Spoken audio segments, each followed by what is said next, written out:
ಪ್ರತಿಯೊಬ್ಬರೂ ಕೂಡ ತಿಳಿದುಕೊಳ್ಳಬೇಕಾದಂತಹ ವಿಚಾರ. ಸಾಧನೆಯ ದಾರಿಯಲ್ಲಿರುವ ಪ್ರತಿಯೊಬ್ಬರು ಕೂಡ ತಿಳಿದುಕೊಳ್ಳಲೇಬೇಕಾದದ್ದು, ಮತ್ತೆ ಪ್ರತಿ ಕ್ಷಣ ನಾವು ಗಮನದಲ್ಲಿಟ್ಟುಕೊಳ್ಬೇಕಾದಂಥದ್ದು. ಒಬ್ಬ ವ್ಯಕ್ತಿ, ಒಬ್ಬ ಸಾಧಕ ಜೀವ, ಮುಕ್ಷು, ತಾನು ಸಾಧನೆಯನ್ನು ಮಾಡ್ತಾ ಯಾವ ಯಾವ ರೀತಿಯಲ್ಲಿ ತಾನು ಸಾಧನೆಯನ್ನು ಮಾಡ್ತಾ ಯಾವ ಯಾವ ಹಂತದಲ್ಲಿ ತಾನು ಮೆಟ್ಟಿಲುಗಳನ್ನು ದಾಟ್ತಾ ಹೋಗ್ತಾನೆ, ಆ ಹೋಗುವ ದಾರಿಯಲ್ಲಿ ಅವನಿಗೆ ಏನು ಶಕ್ತಿಗಳು ಬರ್ತದೆ, ಏನು ಅಡೆತಡೆಗಳು ಬರ್ತದೆ, ಏನು ಪರೀಕ್ಷೆಗಳು ಬರ್ತದೆ, ಅವನು ಅದನ್ನೆಲ್ಲ ಹೇಗೆ ತಾನು ಭೇದಿಸಿ ತಾನು ಕೊನೆಗೆ ತನ್ನ ಗುರಿಯನ್ನು ಮುಟ್ಟಬೇಕು ಅನ್ನುವುದನ್ನ ನಾವು ಇವತ್ತು ನೋಡ್ತಾ ಹೋಗೋಣ. ಯಾಕೆಂದ್ರೆ ನಾವು ಸಾಧನೆಯ ದಾರಿಯಲ್ಲಿರೋ, ಹಾಗಾಗಿ ಪ್ರತಿಯೊಬ್ಬರು ಅದನ್ನ ತಿಳ್ಕೊಳ್ಳೇಬೇಕು ಅಲ್ವಾ. ಮೊದಲನೇದಾಗಿ ಏನ್ ಮಾಡ್ತಾರೆ, ಮೊದಲನೇದಾಗಿ ಮಾನವ, ಮನುಷ್ಯ ಸಾಧನೆ ಮಾಡ್ಲಿಕ್ಕೆ ಶುರು ಮಾಡಿದಾಗ ಏನಾಗ್ತದೆ, ಅವನಲ್ಲಿ ಶಕ್ತಿಗಳು ಜಾಗೃತವಾಗ್ತಾ ಶುರುವಾಗ್ತದೆ. ಆಯ್ತಾ. ಶಕ್ತಿಗಳು, ಯಾವ ಶಕ್ತಿಗಳು? ಅದೇ ಅಗೋಚರ ಶಕ್ತಿಗಳು ಅಂತಂದ್ರೆ ಇಂದ್ರಿಯ ಇಂದ್ರಿಯ ಎಂತ ಎಂತಹ ಅತೀಂದ್ರಿಯ ಶಕ್ತಿಗಳು ಅವನಲ್ಲಿ ಜಾಗೃತವಾಗ್ಲಿಕ್ಕೆ ಶುರುವಾಗ್ತದೆ. ಅಂತಂದ್ರೆ ಯಾವ ವಿಷಯ ಅಂತಂದ್ರೆ ಆ ಒಂದು ಅತೀಂದ್ರಿಯ ಶಕ್ತಿಗಳ ಜ್ಞಾನವನ್ನ ಏನಂತ ಕರಿತೀವಿ? ಅತೀಂದ್ರಿಯ ಜ್ಞಾನ. ಈ ಕೆಲಸಗಳು ಅಂದ್ರೆ ಅತೀಂದ್ರಿಯ ಶಕ್ತಿಗಳು ಸಾಮಾನ್ಯರಿಗೆ ಆಶ್ಚರ್ಯವನ್ನ ಉಂಟು ಮಾಡುವ ಹಾಗಿರ್ತವೆ. ಯಾಕೆಂದ್ರೆ ಅವು ಸಾಮಾನ್ಯ ಜನರಿಗೆ ಸಾಮಾನ್ಯ ಶಕ್ತಿಗಳಿಂದ ಮಾಡ್ಲಿಕ್ಕೆ ಸಾಧ್ಯ ಆಗದೇ ಇರುವಂತದ್ದನ್ನ ಅದು ಮಾಡ್ತಾ ಇರ್ತದೆ. ಅಂತಹ ಅತೀಂದ್ರಿಯ ಜ್ಞಾನವನ್ನ ಏನಂತ ಕರಿತೀವಿ? ದಿವ್ಯ ಜ್ಞಾನ. ದಿವ್ಯ ಜ್ಞಾನ ಅಂತ ಹೇಳ್ತೀವಿ. ಅಂತಹ ಅತೀಂದ್ರಿಯ ಶಕ್ತಿಗಳನ್ನ, ದಿವ್ಯ ಶಕ್ತಿಗಳನ್ನ ಎಂದೂ ಸಹ ನಾವೇನಂತ ಕರಿತೀವಿ? ದಿವ್ಯ ಜ್ಞಾನ. ಹಾಗಾಗಿ ಆ ದಿವ್ಯ ಶಕ್ತಿಯನ್ನ ಹೊಂದಿದವರನ್ನ ಏನಂತ ಹೇಳ್ತೀವಿ? ದಿವ್ಯ ಪುರುಷರು ಅಥವಾ ದೇವರುಗಳು ಅಂತ ಕರಿತೀವಿ. ಯಾರಲ್ಲಿ ದಿವ್ಯತ್ವವನ್ನು ಹೊಂದಿರ್ತಾರೋ ಅವರನ್ನ ದೇವರುಗಳು ಅಂತ ಕರಿತೀವಿ. ಹಾಗಾಗಿ ನಾವು ಆ ದೈವತ್ವವನ್ನ ಸಂಪಾದನೆ ಮಾಡಬೇಕು. ಅದಕ್ಕೆ ಎಲ್ಲರನ್ನ ಏನಂತ ಕರಿತಾ ಇದ್ರು ಪತ್ರಿಜಿಯವರು? ಎಲ್ಲರನ್ನ ಮೈ ಡಿಯರ್ ಗಾಡ್ಸ್ ಅಂತ ಕರಿತಾ ಇದ್ರು. ಎಲ್ಲರೂ ದೇವತೆಗಳು ಅಂತ ಹೇಳಿ. ಈ ಲೋಕದಲ್ಲಿ ಬಹಳಷ್ಟು ಕಡಿಮೆ ಜನರಿಗೆ ಮಾತ್ರ ಭೌತಿಕ ವಿಷಯಗಳ ಬಗ್ಗೆ, ಭೌತಿಕ ಭೋಗಗಳ ಬಗ್ಗೆ ವಿರಕ್ತಿ ಉಂಟಾಗ್ತದೆ. ಅಂದ್ರೆ ಎಲ್ಲರೂ ಸಾಮಾನ್ಯವಾಗಿ ನಾನು ಆತ್ಮ ಅನ್ನುವ ಸ್ಥಿತಿಯಲ್ಲಿ ಇರೋದಿಲ್ಲ. ಬರೀ ನಾನು ದೇಹ, ನನಗೆ ದುಡ್ಡು ಬೇಕು, ಹಣ ಬೇಕು, ಆಸ್ತಿ ಬೇಕು, ಮನೆ ಬೇಕು, ಗಂಡ ಬೇಕು, ಹೆಂಡತಿ ಬೇಕು, ಸಂಸಾರ ಬೇಕು. ಅಸತ್ಯದ ಮೇಲೆ ಅತಿ ಹೆಚ್ಚಿನ ಮೋಹ ಇರ್ತದೆ. ಅಸತ್ಯಕ್ಕಾಗಿನೇ ಇಡೀ ಜೀವನವನ್ನು ಕಳೀತಾರೆ. ಯಾವುದು ಶಾಶ್ವತವಲ್ಲವೋ, ಯಾವುದು ನಮ್ಮ ಪುರೋಗತಿಗೆ, ನಮ್ಮ ಆತ್ಮದ ಪುರೋಗತಿಗೆ ಕಾರಣ ಅಲ್ಲವೋ ಅದರಲ್ಲಿಯೇ ಮುಳುಗಿ ಇಡೀ ಜೀವನವನ್ನ ಕಳೀತಾರೆ. ಆದ್ರೆ ಕೆಲವರಲ್ಲಿ ಕೋಟಿಯಲ್ಲಿ ಒಬ್ಬರು, ಲಕ್ಷದಲ್ಲಿ ಒಬ್ಬರಿಗೆ ಮಾತ್ರ ಏನ್ ಬರ್ತದೆ? ವಿರಕ್ತಿ ಬರ್ತದೆ. ವಿರಕ್ತಿ ಅಂದ್ರೆ ಏನು? ಇದಲ್ಲ, ನಾನು ಇದಕ್ಕೂ ಮೀರಿದ್ದನ್ನ ಏನನ್ನೋ ನಾನು ಪಡಿಬೇಕಾಗಿದೆ, ಇದಕ್ಕೂ ಮೀರಿದ್ದನ್ನ ನಾನೇನೋ ಸಾಧಿಸಬೇಕಾಗಿದೆ, ಇದಕ್ಕೂ ಮೀರಿದ್ದನ್ನ, ಶಾಶ್ವತವಾದದ್ದನ್ನ, ಸತ್ಯವಾದದ್ದನ್ನ ನಾನು ಪಡಿಬೇಕಾಗಿದೆ ಅನ್ನುವ, ಅಷ್ಟೇ ಅಲ್ಲ, ದೇವರನ್ನ, ಆ ಸತ್ಯವಾದ ಪರಮಾತ್ಮನನ್ನ ನಾನು ಪಡಿಬೇಕು, ಆ ಪರಮಾತ್ಮನನ್ನ ನಾನು ಸೇರಬೇಕು ಅಂತ ಹೇಳಿ ಏನ್ ಮಾಡ್ತಾರೆ? ವಿರಕ್ತಿ ಉಂಟಾಗ್ತದೆ, ಪ್ರಯತ್ನ ಮಾಡ್ಲಿಕ್ಕೆ ಶುರು ಮಾಡ್ತಾರೆ. ಹಾಗಾಗಿ ಅಂದ್ರೆ ಆಸಕ್ತಿ ಕಡಿಮೆ ಆಗ್ತಾ ಬರ್ತದೆ. ಯೋಗ ವಾಸಿಷ್ಠ ಯೋಗ ವಾಸಿಷ್ಠದಲ್ಲಿ ವಸಿಷ್ಠ ಮಹರ್ಷಿಗಳು ಶ್ರೀರಾಮಚಂದ್ರನಿಗೆ ಬೋಧಿಸಿದಂತಹ ವಿಷಯಗಳು. ಶ್ರೀರಾಮಚಂದ್ರ ಅಷ್ಟು ದೊಡ್ಡ ಆದರ್ಶ ಪುರುಷನನ್ನಲ್ವಾ? ಅಷ್ಟು ದೊಡ್ಡ ಆದರ್ಶ ಪುರುಷನಾಗುವ ಶ್ರೀರಾಮಚಂದ್ರನ ಹಿಂದೆ ಅವನಿಗೆ ವಸಿಷ್ಠ ಮಹರ್ಷಿಗಳು ಅಂತಂದ್ರೆ ಸೂರ್ಯವಂಶದ ಕುಲಗುರುಗಳು ಯಾರು? ವಸಿಷ್ಠ ಮಹರ್ಷಿಗಳು. ಆ ವಸಿಷ್ಠರು, ಬ್ರಹ್ಮ ಋಷಿಗಳಾದಂತಹ ವಸಿಷ್ಠರು ಮಾಡಿದಂತಹ ಬೋಧನೆ, ಆ ಬೋಧನೆಯನ್ನ ತನ್ನ ಇಡೀ ಬದುಕಿನಲ್ಲಿ ಅಳವಡಿಸಿಕೊಂಡಂತಹ ಶ್ರೀರಾಮಚಂದ್ರ ಏನಾದ? ಇಡೀ ಜಗತ್ತಿಗೆ ಆದರ್ಶ ಪುರುಷನಾದ. ಅಂತಹ ವಸಿಷ್ಠರು ರಾಮಚಂದ್ರನಿಗೆ ಬೋಧಿಸಿದಂತಹ ಕೆಲವು ವಿಚಾರಗಳನ್ನ ನಾವು ಇವತ್ತು ನೋಡೋಣ. ಅಂತಂದ್ರೆ ಅದರಲ್ಲಿ ವಸಿಷ್ಠರು ಹೇಳ್ತಾ ಇದ್ದಾರೆ, ಅನಂತಾನಿ ದುಃಖಾನಿ ಸುಖಂ ತೃಣಲೋಪಂ ನಾತಃ ಸುಖೇಶು ಬಂಧಿಯಾ ದೃಷ್ಟಿ ದುಃಖಾನುಬಂಧಿಷು. ಪ್ರಪಂಚದಲ್ಲಿ, ಈ ಜಗತ್ತಿನಲ್ಲಿ ದುಃಖಗಳು ಅನಂತವಾಗಿದ್ದಾವೆ, ಹೇರಳವಾಗಿದ್ದಾವೆ. ಸುಖ ತುಂಬಾ ಕಡಿಮೆ ಇದೆ. ತುಂಬಾ ಕಡಿಮೆ ಅಂದ್ರೆ ಈ ಭೂಮಿಯ ಮೇಲೆ ಇರುವುದು ಎಷ್ಟು ಸುಖ ಆಗುತ್ತೋ 1% ಕೂಡ ಇಲ್ಲ. 1% ಕೂಡ ಭೂಮಿ ಮೇಲೆ ಸುಖ ಇಲ್ಲ. ಇರುವುದು ಎಲ್ಲವೂ ದುಃಖ ದುಃಖ ದುಃಖ ದುಃಖ. ಗೀತೆಯಲ್ಲಿ ಕೃಷ್ಣ ಹೇಳ್ತಾನೆ, ಯಾಕಾಗಿ ನೀನು ಇಷ್ಟು ಪ್ರಯತ್ನ ಮಾಡ್ತಾ ಇದ್ದೀಯಾ? ನೀನು ಸುಖವನ್ನು ಬಯಸ್ತಾ ಇದ್ದೀಯಾ? ಸತ್ಯ ವಿಚಾರ ಏನು ಅಂತಂದ್ರೆ ಭೂಮಿ ಮೇಲೆ ಸುಖ ಅನ್ನುವುದೇ ಇಲ್ಲ. ಭೂಮಿಯ ಮೇಲೆ ಸುಖ ಅನ್ನುವುದೇ ಇಲ್ಲ. ಮತ್ತೆ ನಾನು ಸುಖ ಇದೆ ಅಲ್ವಾ, ಅದರಿಂದ ಸುಖ ಸಿಗ್ತಾ ಇದೆ, ಇದರಿಂದ ಸುಖ ಸಿಗ್ತಾ ಇದೆ, ಅದೆಲ್ಲವೂ ಮಾಯೆ. ಸುಖದ ಹಾಗೆ ನಿನಗೆ ಅನುಭವ ಕೊಡ್ತಾ ಇದೆ, ಆದರೆ ಅದು ನಿಜವಾದ ಸುಖ ಅಲ್ಲ. ಕೊನೆಗೆ ಅದು ನಿನ್ನನ್ನ ದುಃಖಕ್ಕೆ ಒಯ್ದು ನಿಲ್ಲಿಸ್ತದೆ. ಕೊನೆಗೆ ಅದು ಅಂತ್ಯ ಆಗೋದು ಯಾವುದರ ಜೊತೆಗೆ? ದುಃಖದ ಜೊತೆಗೆ. ಕೊನೆಗೆ ನಿನ್ನನ್ನ ದುಃಖದವರೆಗೆ ಅದು ತಗೊಂಡು ಹೋಗಿ ನಿಲ್ತದೆ. ಹಾಗಾಗಿ ಸತ್ಯವಾದ ವಿಷಯ ಏನು ಅಂತಂದ್ರೆ, ಭೂಮಿಯ ಮೇಲೆ ವಸಿಷ್ಠರು ಹೇಳುವ ಮಾತು, ಭೂಮಿಯ ಮೇಲೆ ಸುಖ ಅನ್ನುವುದು ಇಲ್ಲವೇ ಇಲ್ಲ. ಇರುವುದೆಲ್ಲವೂ ದುಃಖ. ನೀನೇನಾದ್ರೂ ಅನ್ಕೊಂಡಿದ್ರೆ ಸುಖ ಇದೆ, ಅದರಿಂದ ಸುಖ ಇದೆ, ಇದರಿಂದ ಸುಖ ಇದೆ, ಅದು ಸುಖ ಅಲ್ಲ. ಮತ್ತೆ ಅದು ಮಾಯೆ. ಸುಖದ ಹಾಗೆ ನಿನ್ನನ್ನು ಭ್ರಮಿಸ್ತಾ ಇದೆ. ಹಾಗಾಗಿ ಏನ್ ಮಾಡಬೇಕು? ಸುಖವೇ ಇಲ್ಲ ಅಂದಮೇಲೆ ಯಾವ ಸುಖದ ಬಗ್ಗೆನೂ ನಾವು ವಿಚಾರ ಮಾಡಬಾರದು.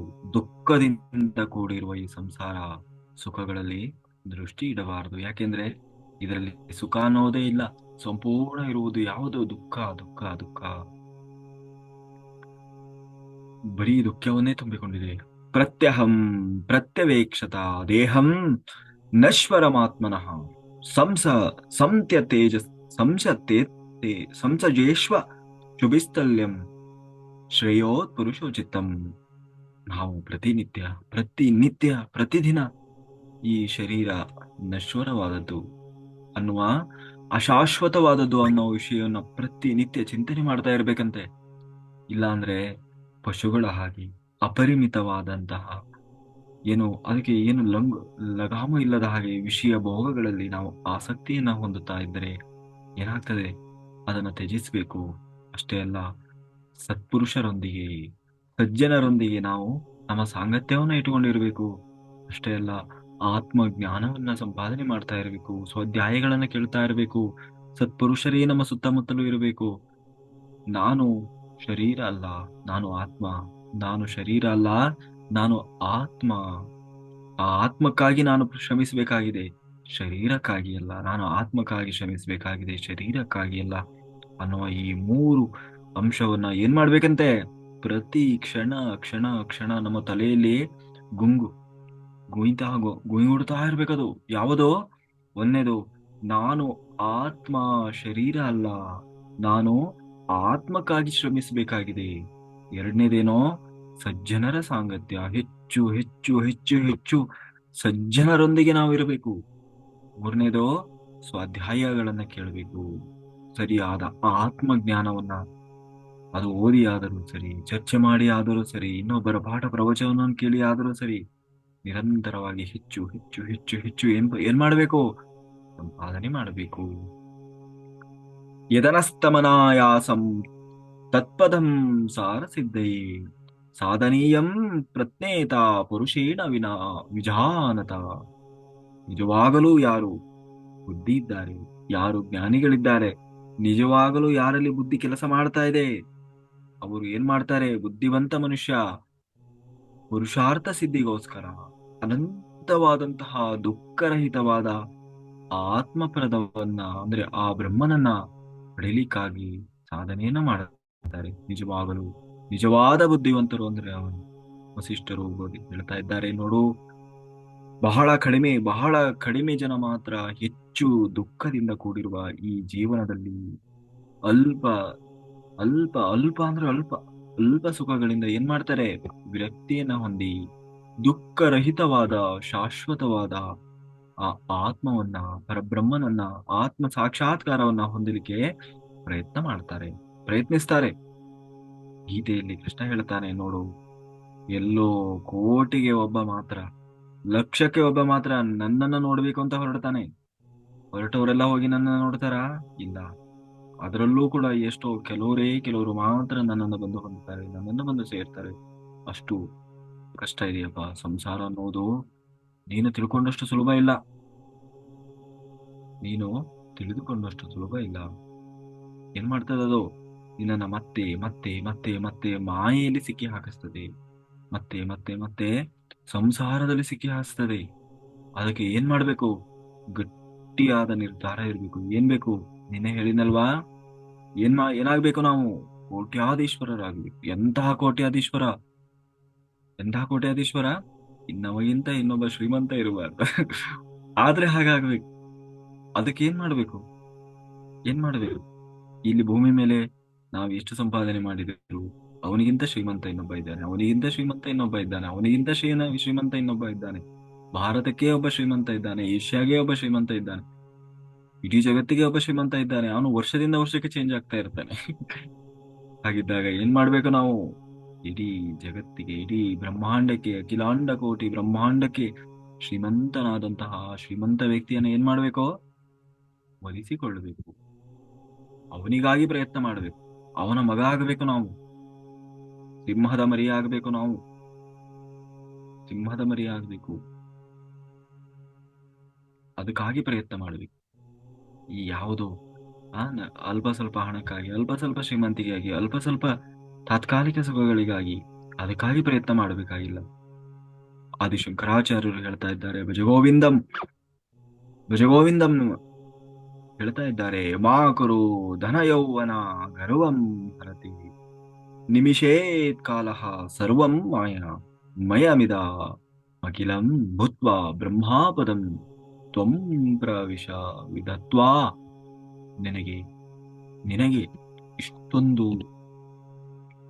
ಏನೋ ನಿನಗೆ ಇಷ್ಟೊಂದು ಹಣ ಇದೆ, ಶ್ರೀಮಂತಿಕೆ ಇದೆ, ಅಧಿಕಾರ ಇದೆ ಅಂತ ಹೇಳಿ, ಇಷ್ಟೊಂದು ನನ್ನ ಹಿಂದೆ ಜನ ಇದ್ದಾರೆ, ನಾನು ಅಷ್ಟು ಪ್ರಭಾವಿ ವ್ಯಕ್ತಿ ಅಂತ ಹೇಳಿ, ಸುಂದರವಾದ ಯೌವನ ಇದೆ ಅಂತ ಹೇಳಿ ಗರ್ವಿಸಬೇಡ. ಯಾಕೆ ಗೊತ್ತೋ? ಅದು ಸತ್ಯವಲ್ಲ. ಕಾಲ ನಿಮಿಷದಲ್ಲಿ, ಕ್ಷಣ ಮಾತ್ರದಲ್ಲಿ ಸರ್ವವನ್ನು ಕೂಡ ಹರಿಸಿಬಿಡುತ್ತದೆ. ಪರಿವರ್ತನೆ ಜಗದ ನಿಯಮ. ಕಾಣಿಸುವ ಈ ಇರುವುದೆಲ್ಲ ಮಾಯ. ಇದು ಯಾವುದು ಸತ್ಯ ಅಲ್ಲ, ಯಾವುದೂ ಸತ್ಯ ಅಲ್ಲ.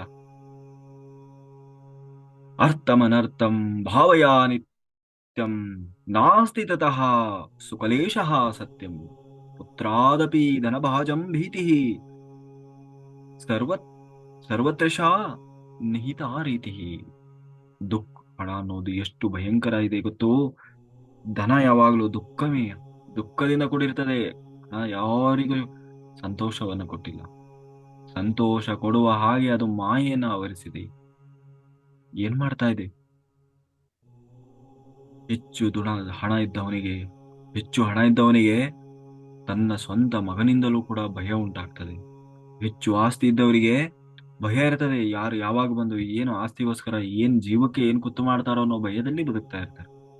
ಹಾಗೆ ಹೇಳ್ತಾ ಇದ್ದಾರೆ ಶಂಕರಾಚಾರ್ಯರು, ಹಣದ ಬಗ್ಗೆ ಎಲ್ಲ ಮಾನವರು ಸಹಜವಾಗಿ ಮೋಹ ಪಡುವಂತಹ ಕಾಮ ವಿಕಾರಗಳ ಬಗ್ಗೆ ಹೇಳ್ತಾ ಇದ್ದಾರೆ.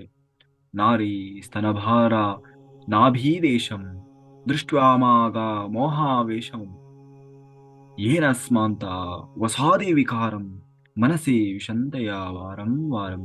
ಅಂತಂದ್ರೆ ಹೆಣ್ಣಿನ ರೂಪವನ್ನು ನೋಡಿ, ಅವರ ಲಾವಣ್ಯವನ್ನು ನೋಡಿ, ಅಥವಾ ಗಂಡಿನ ಪುರುಷನ ರೂಪವನ್ನು ನೋಡಿ ಮೋಹಿಸಬೇಡ. ಯಾಕೆ? ಇದು ಏನು ನರಮಾಂಸದಿಂದ ಮಾಡಿದಂತಹ ಒಂದು ಮುದ್ದೆ ಅಷ್ಟೇ. ಅಷ್ಟೇ, ಮಾಂಸ ಬಿಟ್ರೆ ಬೇರೆ ಇನ್ನೇನೂ ಅಲ್ಲ. ಅದರ ಮೇಲೆ ಮೋಹ ಬೇಡ. ಈ ಸತ್ಯವನ್ನ ಏನ್ ಮಾಡ್ಬೇಕು? ಪ್ರತಿದಿನ ಮನಸ್ಸಿನಲ್ಲಿ ವಿಚಾರ ಮಾಡಬೇಕು. ಕಾತೆ ಕಾಂತ ಧನಗತ ಚಿಂತ ವಾತುಲ ಕಿಂ ತವ ನಾಸ್ತಿ ನಿಂತೆಯ ನಿಯಂತ ತ್ರಿಜಗತಿ ಸಜ್ಜನ ಸಂಗತ ರೇಖಾ ಭವತಿ ಪವಾರ್ಣ ಮಾತರೇಣಿ ನೌಕಾ. ಅಯ್ಯೋ ಮೂರ್ಖ, ಯಾಕೆ ಗಂಡ ಹೆಂಡತಿ ಮಕ್ಕಳು ನನ್ನವರು ಅವರು ಇವರು ಬೇಕಾದವರು ಅಂತ ಒದ್ದಾಡ್ತಾ ಇದ್ದೀಯಾ? ನಿನ್ನ ಆತ್ಮ ಹಂತಕನಾಗ್ತಾ ಇದ್ದೀಯಾ? ನಿನ್ನ ಆತ್ಮವನ್ನ ಪ್ರತಿ ಕ್ಷಣ ಏನ್ ಮಾಡ್ತಾ ಇದ್ದೀ? ಸಾಯಿಸ್ತಾ ಇದ್ದೀಯ. ಹಣದ ಕುರಿತು ಯಾಕೆ ಇಷ್ಟೊಂದು ಚಿಂತೆ ಮಾಡ್ತಾ ಇದ್ದೀಯ? ಧರ್ಮ ಪರಿಪಾಲನೆ ಮಾಡು, ಧರ್ಮವನ್ನ ಆಚರಿಸು. ನಿನ್ನಷ್ಟು ಅಷ್ಟೇ ಅಲ್ಲ ಯಾರು, ನೀನು ಬಹಳ ಏನೋ ಅಲ್ಪ ಸ್ವಲ್ಪ ಮಾಡಿ ನನ್ನಷ್ಟು ಯಾರು ಮಾಡ್ತಾ ಇಲ್ಲ, ನಾನು ತ್ರಿಕಾಲದಲ್ಲಿಯೂ ಕೂಡ ಭವಸಾಗರದಲ್ಲಿ ಏನೋ ಬಹಳ ದೊಡ್ಡ ಸಾಧನೆ ಮಾಡ್ತಾ ಇದ್ದೇನೆ ಅಂತ ಭ್ರಮೆಯಲ್ಲಿ ಮುಳುಗಬೇಡ. ಹೆಚ್ಚು ಸಜ್ಜನ ಸಾಂಗತ್ಯದಲ್ಲಿ ತೊಡಗಿದುಕೋ. ಯಾಕೆ ಗೊತ್ತು? ಆ ಸಜ್ಜನ ಸಾಂಗತ್ಯ ಅನ್ನೊಂದು ನಿನ್ನನ್ನ ಭವಸಾಗರದಿಂದಲೇ ದಾಟಿಸಬಲ್ಲದು. ಅಷ್ಟು ಶಕ್ತಿ ಇದೆ. ಆ ಸಜ್ಜನ ಸಾಂಗತ್ಯಕ್ಕೆ ಸರಿಸಮಾನವಾದ ಶಕ್ತಿ ಇನ್ನೊಂದಿಲ್ಲ. ಸಜ್ಜನ ಸಾಂಗತ್ಯಕ್ಕೆ ಸರಿಸಮಾನವಾದ ಶಕ್ತಿ ಇನ್ನೊಂದು ಇರ್ಲಿಕ್ಕೆ ಸಾಧ್ಯವೇ ಇಲ್ಲ. ಹಾಗೆ ಖಾತೆ ಕಾಂತ ಕಸ್ತೆ ಪುತ್ರ ಸಂಸಾರೋ ಯಮತೀವ ವಿಚಿತ್ರ ಕಸ್ಯ ತ್ವಂ ಕಹ ಕುತ ಆಯತಃ ತತ್ವ ಚಿಂತೆಯ ತದಿಭ್ರಾತಃ. ತತ್ವವನ್ನ ವಿಚಾರಿಸು. ಯಾರು ನಿನ್ನ ಹೆಂಡತಿ, ಯಾರು ನಿನ್ನ ಪುತ್ರರು? ಈ ಸಂಸಾರ ಅತ್ಯಂತ ವಿಚಿತ್ರವಾದದ್ದು. ಯಾರು ನಿಜವಾದ ನಿನ್ನ ಬಂಧುಗಳು? ಯಾರು ಯಾರು ನಿನ್ನ ನಿಜವಾದ ಬಂಧುಗಳು? ಭಾಗವತದಲ್ಲಿ ಬರ್ತದೆ. ಏನು ಅಂತಂದ್ರೆ, ಯಾರು ಋಷಭದೇವ ಋಷಭನಾಥ ಅಂತ ನಾವು ಜೈನ ತೀರ್ಥಂಕರರು ಅಂತ ಹೇಳ್ತೀವಲ್ವಾ, ಅವರು ಅವರು ಕೊಡುವ ಉಪದೇಶ. ಅದರಲ್ಲಿ ಹೇಳ್ತಾರೆ, ನಿಜವಾದ ಬಂಧುಗಳು ಯಾರು? ಯಾರು ನನ್ನ ಆತ್ಮಕ್ಕಾಗಿ ಅಂತ ಹೇಳಿ ನನಗೆ ಸ್ವಲ್ಪವೂ ಸಹಾಯ ಮಾಡಲಿಲ್ಲ, ನನ್ನ ಆತ್ಮದ ಉದ್ಧಾರಕ್ಕಾಗಿ ಅಂತ ಹೇಳಿ ಯಾರು ನನಗೆ ಮಾರ್ಗದರ್ಶನ ಮಾಡಲಿಲ್ಲ. ಒಂದು ವೇಳೆ ಆ ತಂದೆ ನನ್ನ ಆತ್ಮದ ಉದ್ಧಾರಕ್ಕಾಗಿ ಅಂತ ಸಹಾಯ ಮಾಡಲಿಲ್ಲ ಅಂತಾದ್ರೆ ಅವನು ನಿಜವಾದ ತಂದೆಯಲ್ಲ. ನನ್ನ ಆತ್ಮದ ಉದ್ಧಾರಕ್ಕಾಗಿ ಅಂತ ನನ್ನ ತಾಯಿ ನನಗೆ ಶ್ರಮಿಸಲಿಲ್ಲ, ನನಗೆ ಹೇಳ್ಕೊಡ್ಲಿಲ್ಲ ಅಂತಂದ್ರೆ ಅವಳು ನಿಜವಾದ ತಾಯಿಯಲ್ಲ. ಬಂಧು ಯಾರು ನಿಜವಾದ ಬಂಧು? ನನ್ನ ಆತ್ಮದ ಉದ್ಧಾರಕ್ಕಾಗಿ, ನನ್ನ ಆತ್ಮದ ಪ್ರಗತಿಗಾಗಿ, ಆತ್ಮಕ್ಕಾಗಿ ಅಂತ ಹೇಳಿ ಯಾರು ನನಗೆ ಸಹಾಯ ಮಾಡಲಿಲ್ಲ ಅವರಲ್ಲ ನನ್ನ ನಿಜವಾದ ಅವರು ನಿಜವಾಗಲೂ ಅವರು ಬಂಧುಗಳಲ್ಲ. ಗುರು, ಯಾವ ಗುರು ನನ್ನನ್ನ ಈ ಆತ್ಮದ ಉದ್ಧಾರಕ್ಕಾಗಿ ನಾನು ಪರಬ್ರಹ್ಮನನ್ನು ಸೇರ್ಲಿಕ್ಕೆ ಬೇಕಾದ ಮಾರ್ಗದರ್ಶನವನ್ನು ಮಾಡಲಿಲ್ಲ, ಅವನು ನಿಜವಾದ ಗುರು ಅಲ್ಲ. ತಂದೆಯಲ್ಲ, ಗುರುವಲ್ಲ, ತಾಯಿಯಲ್ಲ, ಬಂಧು ಬಾಂಧವನಲ್ಲ. ಯಾರು ನಮ್ಮನ್ನ ಈ ಸಂಸಾರದ ಭವಬಂಧನದಿಂದ ಬಿಡಿಸ್ಲಿಕ್ಕೆ ಸಹಾಯ ಮಾಡ್ತಾ ಇದ್ದಾನೋ, ಯಾರು ನಿಜವಾಗಲೂ ನಮ್ಮ ಆತ್ಮದ ಉದ್ಧಾರಕ್ಕಾಗಿ, ಆತ್ಮದ ಪುರೋಗತಿಯಾಗಿ, ನಮಗಾಗಿ ಅಂತ ಹೇಳಿ ಶ್ರಮಿಸ್ತಾ ಇದ್ದಾನೋ, ಸಹಾಯ ಮಾಡ್ತಾ ಇದ್ದಾನೋ, ಮಾರ್ಗದರ್ಶನ ಮಾಡ್ತಾ ಇದ್ದಾನೋ, ಅದಕ್ಕಾಗಿ ಅವಕಾಶಗಳನ್ನು ಕೊಡ್ತಾ ಇದ್ದಾನೋ, ಅವನೇ ನಮ್ಮ ಬದುಕಿನ ನಿಜವಾದ ತಂದೆ, ನಿಜವಾದ ತಾಯಿ, ನಿಜವಾದ ಬಂಧು, ನಿಜವಾದ ಬಾಂಧವ. ನಮ್ಮನ್ನ ಮತ್ತೆ ಈ ಭವಬಂಧನದಿಂದ ಯಾರು ತಪ್ಪಿಸಲಿಕ್ಕಾಗಿ ನಿತ್ಯ ನಿರಂತರವಾಗಿ ನಮಗೆ ಸಹಾಯ ಮಾಡ್ತಾ ಇದ್ದಾನೋ ಅವರೇ ನಮ್ಮ ನಿಜವಾದ ಬಂಧುಗಳು. ಉಳಿದವರು ಯಾರು ನಮ್ಮ ಬಂಧುಗಳಲ್ಲ. ಎಲ್ಲರೂ ನಮ್ಮ ಕರ್ಮಗಳು.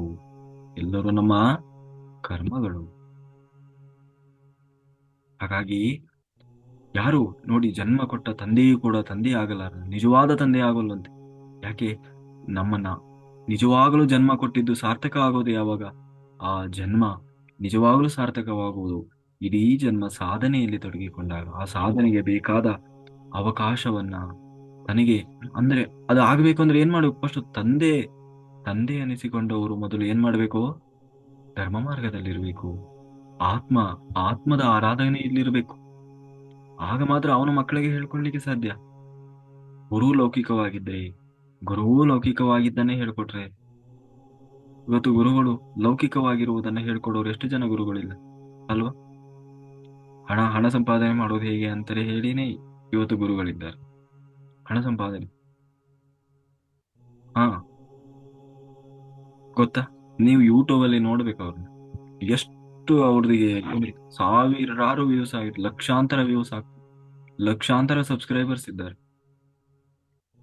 ಅವ್ರು ಹೇಳ್ಕೊಡೋದಷ್ಟೇ, ಏನು ಶ್ರೀಮಂತ ಆಗೋದು ಹೆಂಗೆ, ಎಲ್ಲರೂ ಕೋಟ್ಯಾಧಿಪತಿ ಆಗೋದು ಹೇಗೆ ಅನ್ನೋದನ್ನ ಹೇಳ್ಕೊಡ್ತಾರೆ. ಅದನ್ನ ನೋಡಿ ಹೋಗ್ತಾರೆ. ನಮ್ಮ ಇದ್ರಲ್ಲಿ ಎಷ್ಟು ಜನ ಇದ್ದಾರೆ? 1,000-2,000 ಜನ ಇದ್ದಾರೆ. ಯಾಕೆ ನಾವು ದುಡ್ಡು ಮಾಡೋದು ಹೇಗೆ ಅಂತ ಹೇಳ್ತಾ ಇಲ್ಲ, ಮತ್ತೆ ಆತ್ಮದ ಉನ್ನತಿಯನ್ನು ಹೇಳ್ತಾ ಇದ್ದೇವೆ, ಆತ್ಮದ ಉನ್ನತಿಯನ್ನು ಹೇಳ್ಕೊಡ್ತಾ ಇದ್ದೇವೆ. ನಿಜವಾದ ಆ ಕೋಟಿ ಕೋಟಿ ಕೋಟಿ ಕೋಟ್ಯಾಧೀಶ್ವರರಿಗಿಂತಲೂ ಇಡೀ ಜಗತ್ತಿಗೆ ಕೋಟ್ಯಾಧಿಪತಿಯಾದ ಆ ಕೋಟ್ಯಾಧಿಪತಿಯನ್ನು ಹಿಡಿಯುವುದು ಹೇಗೆ ಅನ್ನೋದ್ರ ಬಗ್ಗೆ ಹೇಳ್ಕೊಡ್ತಾ ಇದ್ದೀವಿ ಅಲ್ವಾ? ಹಾಗೆ ಜನ ಮರಳು, ಜಾತ್ರೆ ಮರಳು.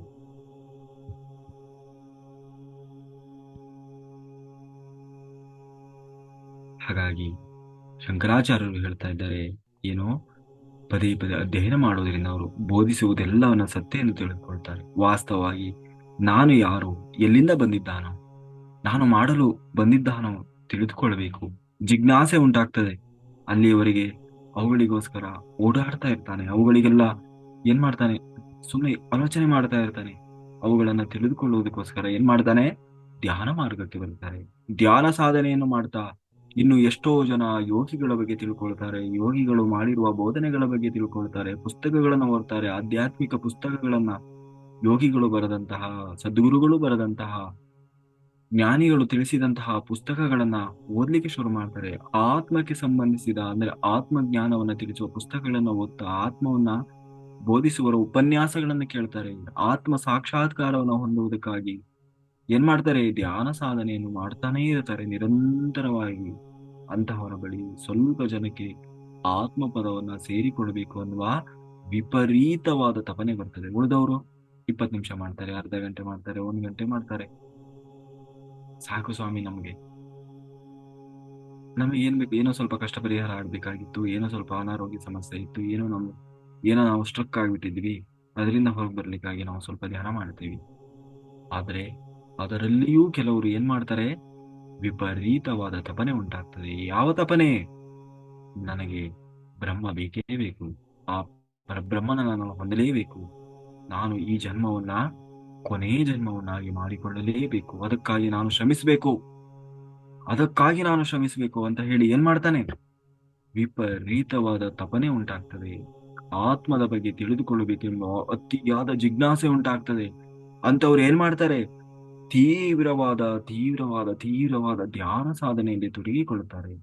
ಹೀಗೆ ತೀವ್ರವಾದ ಜಿಜ್ಞಾಸೆಯಿಂದ ಧ್ಯಾನ ಸಾಧನೆ ಪ್ರಾರಂಭಿಸಿ, ಧ್ಯಾನ ಸಾಧನೆಯೊಂದಿಗೆ ಏನ್ ಮಾಡ್ತಾರೆ? ಬರೀ ಧ್ಯಾನ ಮಾಡದ ಕೂರ್ತಾರೆ, ಅದ್ರ ಜೊತೆಗೆ ಸ್ವಾಧ್ಯಾಯಗಳನ್ನು ಮಾಡ್ತಾರೆ, ಸಜ್ಜನ ಸಾಂಗತ್ಯವನ್ನು ಮಾಡ್ತಾರೆ. ಹೆಚ್ಚು ಹೆಚ್ಚು ಹೆಚ್ಚು ಸಮಯವನ್ನ ದಿನದ 24 ಗಂಟೆಯಲ್ಲಿ ಎಷ್ಟು ಸಾಧ್ಯವಾಗ್ತದೋ ಅಷ್ಟು ಸಮಯವನ್ನ, ಹೇಗೆಲ್ಲ ಸಾಧ್ಯವಾಗ್ತದೋ ಹಾಗೆಲ್ಲ ಆ ಸಮಯವನ್ನ ಯಾವೊಂದು ಧ್ಯಾನವನ್ನಾದ್ರೂ ಮಾಡ್ತಾರೆ, ಸಜ್ಜನ ಸಾಂಗತ್ಯವನ್ನಾದ್ರೂ ಮಾಡ್ತಾರೆ, ಸ್ವಾಧ್ಯಾಯವನ್ನಾದ್ರೂ ಮಾಡ್ತಾರೆ.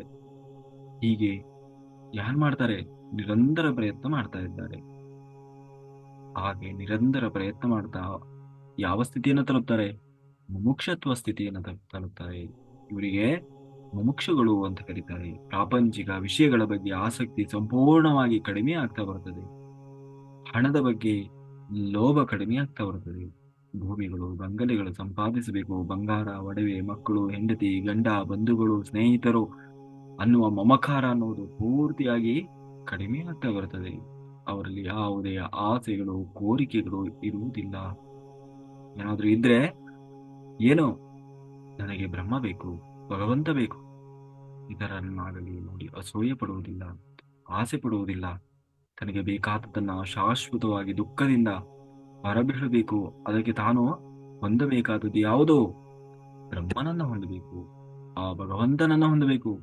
ಈ ತಾತ್ಕಾಲಿಕವಾದ ಏನಂತೀವಿ ಸಮಸ್ಯೆಯಿಂದ ಹೊರಗೆ ಬರೋದು ಅದು ಬೇಕಾಗಿಲ್ಲ. ಶಾಶ್ವತವಾಗಿ ನಾನು ಹೊರಗೆ ಬರಬೇಕು.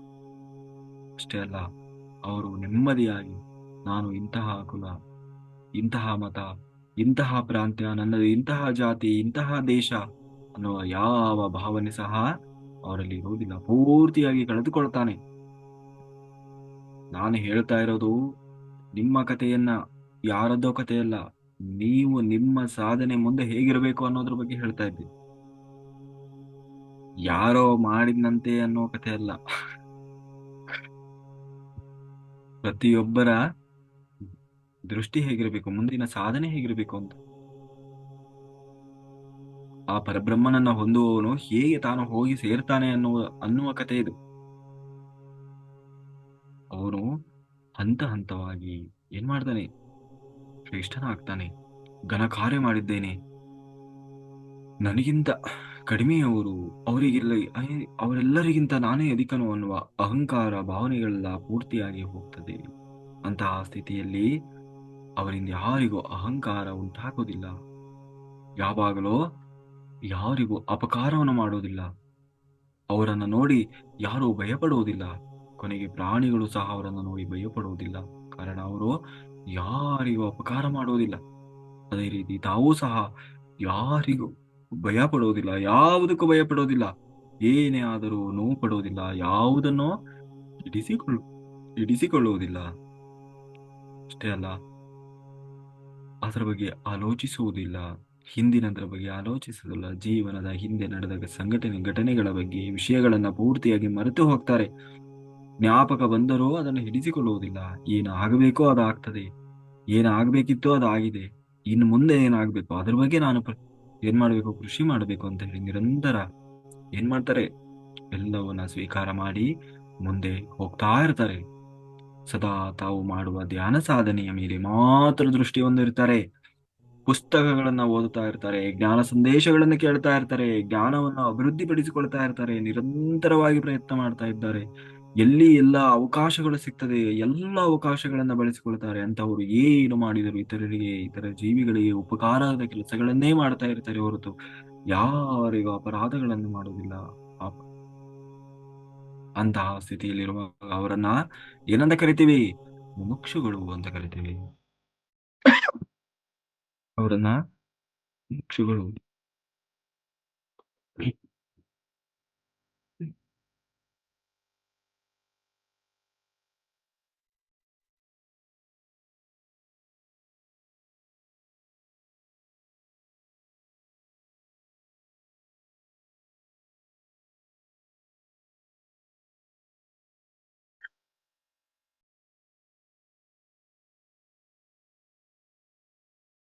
ಅವರನ್ನು ಎಂತ ಕರಿತೀವಿ? ಮುಮುಕ್ಷುಗಳು.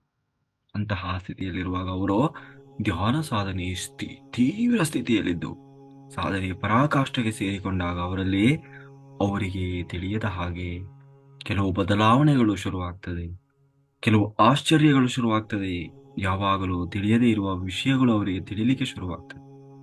ಯಾವಾಗಲೂ ಮಾಡಲಾರದಂತಹ ಕೆಲಸಗಳನ್ನ ಮಾಡ್ಲಿಕ್ಕೆ ಶುರು ಮಾಡ್ತಾರೆ. ಅಂತಹವು ನಡಿಲಿಕ್ಕೆ ಶುರುವಾಗ್ತದೆ. ಸಹಜವಾಗಿ ಅವರಿಗೆ ಆಶ್ಚರ್ಯ ಪಡುವಂತಹ ಶಕ್ತಿಗಳು ಜಾಗೃತವಾಗಲಿಕ್ಕೆ ಶುರುವಾಗ್ತದೆ. ಹಾಗೆ ಎಂದು ನೋಡಿದ ದೃಶ್ಯಗಳನ್ನ ಅವರು ತಮ್ಮ ದಿವ್ಯ ದೃಷ್ಟಿಯಲ್ಲಿ ನೋಡ್ಲಿಕ್ಕೆ ಶುರು ಮಾಡ್ತಾರೆ. ಪ್ರಪಂಚದಲ್ಲಿ ಯಾರನ್ನಾದರೂ, ಯಾವ ಪ್ರದೇಶವನ್ನಾದರೂ, ಸೃಷ್ಟಿಯಲ್ಲಿನ ಎಷ್ಟೋ ಪ್ರದೇಶಗಳನ್ನ, ಲೋಕಗಳನ್ನ, ಎಷ್ಟೋ ಲೋಕಗಳ ಅದ್ಭುತಗಳನ್ನ, ವಿಷಯಗಳನ್ನ ಅವರು ನೋಡ್ಲಿಕ್ಕೆ ಶುರು ಮಾಡ್ತಾರೆ. ಆ ಎರಡು ಕಣ್ಣುಗಳಿಂದ ನೋಡಲಾಗದ್ದನ್ನ ನೋಡ್ಲಿಕ್ಕೆ ಶುರು ಮಾಡ್ತಾರೆ. ಅದನ್ನ ಏನಂತ ಕರಿತೀವಿ? ದಿವ್ಯ ನೇತ್ರ, ಮೂರನೇ ಕಣ್ಣು. ಆ ದೃಷ್ಟಿಯನ್ನ ಏನಂತ ಕರಿತೀವಿ? ದಿವ್ಯ ದೃಷ್ಟಿ. ಹೀಗೆ ದಿವ್ಯ ದೃಷ್ಟಿಯನ್ನ ಸಂಪಾದಿಸಿಕೊಂಡವರ ಶಕ್ತಿ ಏನಾಗ್ತದೆ? ಹೆಚ್ಚಾಗುತ್ತಾ ಅವರ ದಿವ್ಯ ನೇತ್ರದಿಂದ ನೋಡಬಲ್ಲ ಪರದಿ ಹೆಚ್ಚುತ್ತಾ ಹೋಗ್ತದೆ. ಹೀಗೆ ಅವರು ಹಿಂದಿನ ಜನ್ಮಕ್ಕೆ ಸಂಬಂಧಿಸಿದ ಕೆಲವು ವಿಷಯಗಳನ್ನ 100 ವರ್ಷಗಳ ಹಿಂದಕ್ಕೆ, 1000 ವರ್ಷಗಳ ಹಿಂದಕ್ಕೆ, ಲಕ್ಷ ವರ್ಷಗಳ ಹಿಂದಕ್ಕೆ ಹೋಗಿ ಏನ್ ಮಾಡ್ತಾರೆ? ತಮ್ಮ ಜೀವನವನ್ನ, ತಮ್ಮ ಜನ್ಮಗಳನ್ನ ನೋಡ್ಕೊಳ್ತಾರೆ. ಸೃಷ್ಟಿಯ ರಹಸ್ಯಗಳನ್ನ ತಿಳ್ಕೊಳ್ತಾ ಬರ್ತಾರೆ. ಅಂತಹವರ ಸಾಲಿಗೆ ಸೇರಿದವರು ಯಾರು? ಯಾರೋ ವೀರಬ್ರಹ್ಮೇಂದ್ರ ಸ್ವಾಮಿಗಳಿರ್ಬೋದು, ಪತ್ರಿಜಿ ಗುರುಗಳಿರ್ಬೋದು, ಬುದ್ಧ ಭಗವಾನರು ಇರ್ಬೋದು, ಬೇಕಾದಷ್ಟು ಜನ ಬರ್ತಾರೆ ಮೂರನೇ ಕಣ್ಣನ್ನು ಜಾಗೃತಗೊಳಿಸಿಕೊಂಡವರು. ಅಂತಹ ಶಕ್ತಿಯನ್ನು ಆಧರಿಸಿ ತಮ್ಮ ಹಿಂದಿನ ಜನ್ಮಗಳನ್ನೆಲ್ಲ ತಿಳಿದುಕೊಳ್ತಾರೆ. ಬಹೂನಿ ಮೇರುತೀತಾನಿ ಜನ್ಮಾನಿ ತವ ಅರ್ಜುನ, ತಾನೆಹಂ ವೇದ ಸರ್ವಾಣಿ ನ ತ್ವಂ ವೇಸ್ತಾ ಪರಸ್ತಪಃ. ಹೇ ಅರ್ಜುನ, ನಿನಗೂ ನನಗೂ ಇಲ್ಲಿಯವರೆಗೆ ಅನೇಕ ಜನ್ಮಗಳು ಕಳೆದು ಹೋಗಿವೆ. ಅವೆಲ್ಲವುಗಳನ್ನು ನಾನು ಬಲ್ಲೆ. ಯಾಕೆ? ನನ್ನಲ್ಲಿ ದಿವ್ಯ ಜ್ಞಾನ ಇದೆ. ಆ ದಿವ್ಯ ಚಕ್ಷು ನನಗೆ ಓಪನ್ ಆಗಿದೆ. ಹಾಗಾಗಿ ನಾನು ನನ್ನೆಲ್ಲ ಜನ್ಮಗಳನ್ನು ನಾನು ನೋಡ್ಕೊಂಡಿದ್ದೇನೆ. ಆದರೆ ನಿನಗೆ ಅದರ ಅರಿವು ಇಲ್ಲ. ನಾನು ನನ್ನ ಜನ್ಮಗಳನ್ನು ತಿಳ್ಕೊಂಡಿದ್ದೇನೆ, ನಿನಗೆ ಅದರ ಅರಿವಿಲ್ಲ ಅಂತ ಹೇಳಿ ಗೀತೆಯಲ್ಲಿ ಕೃಷ್ಣ ಹೇಳ್ತಾ ಇದ್ದಾನೆ. ಹಾಗೆ ಪ್ರತಿಯೊಬ್ಬರು ಕೂಡ ಅದೇ ರೀತಿ ಅಂತಹ ಸಾಧಕರು ಮತ್ತಷ್ಟು ಶಕ್ತಿಗಳನ್ನು ಸಹ ಏನಂತಾರೆ ಪ್ರದರ್ಶಿಸಬಲ್ಲರು. ಅವರು ಇರುವ ಜಾಗದಿಂದ ಅಲುಗಾಡದೆ ಶರೀರದಿಂದ ಹೋಗಬಲ್ಲರು. ಭೂಲೋಕದಲ್ಲಿ ಅಲ್ಲ, ಸೃಷ್ಟಿಯಲ್ಲಿನ ಯಾವ ಲೋಕಗಳನ್ನಾದರೂ ಹೋಗಬಲ್ಲರು. ಅದನ್ನ ಏನಂತೀವಿ? ಸೂಕ್ಷ್ಮ ಶರೀರಯಾನ. ಹೀಗೆ ಪ್ರಯಾಣಿಸುವುದರಿಂದ ಅವರು ಎಷ್ಟೋ ಸೃಷ್ಟಿ ರಹಸ್ಯಗಳನ್ನು ತಿಳಿದುಕೊಳ್ತಾರೆ. ಎಷ್ಟೋ ಜನ ಸೂಕ್ಷ್ಮ ಲೋಕವಾಸಿಗಳು ಸಹ ಅವರಿಗೆ ಭೇಟಿ ಆಗ್ತಾರೆ. ಇದರಿಂದ ಅವರು ಸೃಷ್ಟಿಗೆ ಸಂಬಂಧಿಸಿದ ಎಷ್ಟೋ ಜ್ಞಾನ ಸಂಪಾದನೆ ಮಾಡಿಕೊಳ್ತಾರೆ. ಈ ಜ್ಞಾನವನ್ನೆಲ್ಲ ಅನುಭವ ಪೂರ್ವಕವಾಗಿ ಏನ್ ಮಾಡ್ತಾರೆ? ತಿಳಿದುಕೊಳ್ತಾ ಹೋಗ್ತಾರೆ. ಇಷ್ಟೆಲ್ಲ ಈ ಕಾಣಿಸುವ ದೇಹದಿಂದ ಸೂಕ್ಷ್ಮ ಶರೀರ ಹೊರಗೆ ಬಂದ ತಕ್ಷಣವೇ ಈ ದೇಹ ನಾನಲ್ಲ, ನಾನು ಆತ್ಮ ಅನ್ನುವುದನ್ನ ಅನುಭವದಿಂದ ತಿಳ್ಕೊಳ್ತಾರೆ. ನಾವು ಇಲ್ಲಿವರೆಗೂ ಬಾಯಲ್ಲಿ ಹೇಳ್ತಾ ಇದ್ದೇವೆ, ಆದ್ರೆ ಅವರಿಗೆ ನಿಜವಾದ ಆ ಅನುಭೂತಿ ಉಂಟಾಗ್ತದೆ. ಅಷ್ಟೇ ಅಲ್ಲ, ಅವರಿಗೆ ವಿಶ್ವಮಯ ಪ್ರಾಣಶಕ್ತಿ ಹರಿಯುವುದು ಗೊತ್ತಾಗ್ತದೆ. ಅವರ ಸಿಲ್ವರ್ ಕಾರ್ಡ್ ಅನ್ನ ನೋಡ್ಕೊಳ್ತಾರೆ. ಅಂದ್ರೆ ನಮ್ಮ ಆಸ್ಟ್ರಲ್ ಬಾಡಿಗೂ ನಮ್ಮ ಫಿಸಿಕಲ್ ಬಾಡಿಗೂ ಇರುವಂತ ಒಂದು ಕನೆಕ್ಷನ್, ಪ್ರಾಣಶಕ್ತಿ, ಅದನ್ನ ನೋಡ್ಕೊಳ್ತಾರೆ. ಎಥೆರಿಕ್ ಬಾಡಿಯನ್ನ ನೋಡ್ತಾರೆ. ಎಥೆರಿಕ್ ಬಾಡಿ ಅಂದ್ರೆ ಪ್ರಾಣಮಯ ಕೋಶವನ್ನು ನೋಡ್ಕೊಳ್ತಾರೆ. ಅವರ ಕಾಸಲ್ ಬಾಡಿಯನ್ನ ನೋಡ್ಕೊಳ್ತಾರೆ.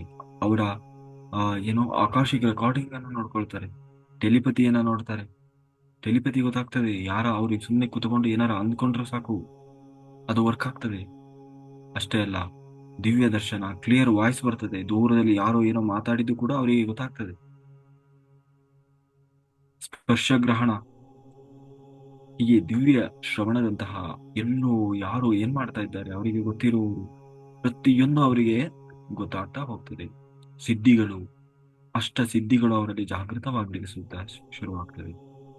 ಅಷ್ಟ ಸಿದ್ಧಿಗಳು ಯಾವೆಲ್ಲ ಅಷ್ಟ ಸಿದ್ಧಿಗಳು? ಒಂದೇದು ಅಣಿಮ, ಅಂದರೆ ತುಂಬಾ ಸೂಕ್ಷ್ಮ ರೂಪ ಆಗೋದು. ಸೂಕ್ಷ್ಮ ರೂಪ ಆಗೋದು. ಹನುಮಂತ ಲಂಕೆಯನ್ನು ಪ್ರವೇಶ ಮಾಡುವಾಗ ತುಂಬಾ ಸೂಕ್ಷ್ಮ ರೂಪದಿಂದ, ಯಾರಿಗೂ ಕಾಣದ ರೂಪದಿಂದ ಒಳಗೆ ಹೋದ್ನಂತೆ. ಹೇಗೆ ಹೋದ? ಸೂಕ್ಷ್ಮ ರೂಪದಿಂದ. ಅಷ್ಟಸಿದ್ಧಿ ನವನಿಧಿಕೆ ದಾತ, ಅವರು ಮಹಾಯೋಗಿ. ತನ್ನ ಎಲ್ಲ ಅಷ್ಟಸಿದ್ಧಿಗಳನ್ನ ಸಿದ್ಧಿಸಿಕೊಂಡಂತಹ ಮಹಾಯೋಗಿ ಯಾರು? ಹನುಮಂತ. ಅದನ್ನೆಂತ ಕರಿತೀವಿ? ಅಣಿಮ. ಒಂದನೇ ಸಿದ್ಧಿ ಯಾವುದು? ಅಣಿಮ. ಎರಡನೇದು ಯಾವುದು? ಮಹಿಮಾ, ಅಂದ್ರೆ ದೊಡ್ಡ ರೂಪವನ್ನು ಧರಿಸುವುದು. ಲಂಕೆಗೆ ಹೋಗುವಾಗ ಸಮುದ್ರವನ್ನು ಹಾರಲಿಕ್ಕೆ ಹನುಮಂತ ತನ್ನ ದೇಹವನ್ನು ಬೆಳೆಸಿದ ಬೆಳೆಸಿದ ಬೆಳೆಸಿದ ಬೆಳೆಸಿದ ಅಂತ ಹೇಳ್ತೀವಲ್ವಾ, ಅದೇ ಇಡೀ ದೇಹವನ್ನ, ಶರೀರವನ್ನು ಏನ್ ಮಾಡಿದ? ದೊಡ್ಡದಾಗಿ ಬೆಳೆಸುವ ಶಕ್ತಿ ಅವರಲ್ಲಿ ಇರ್ತದೆ.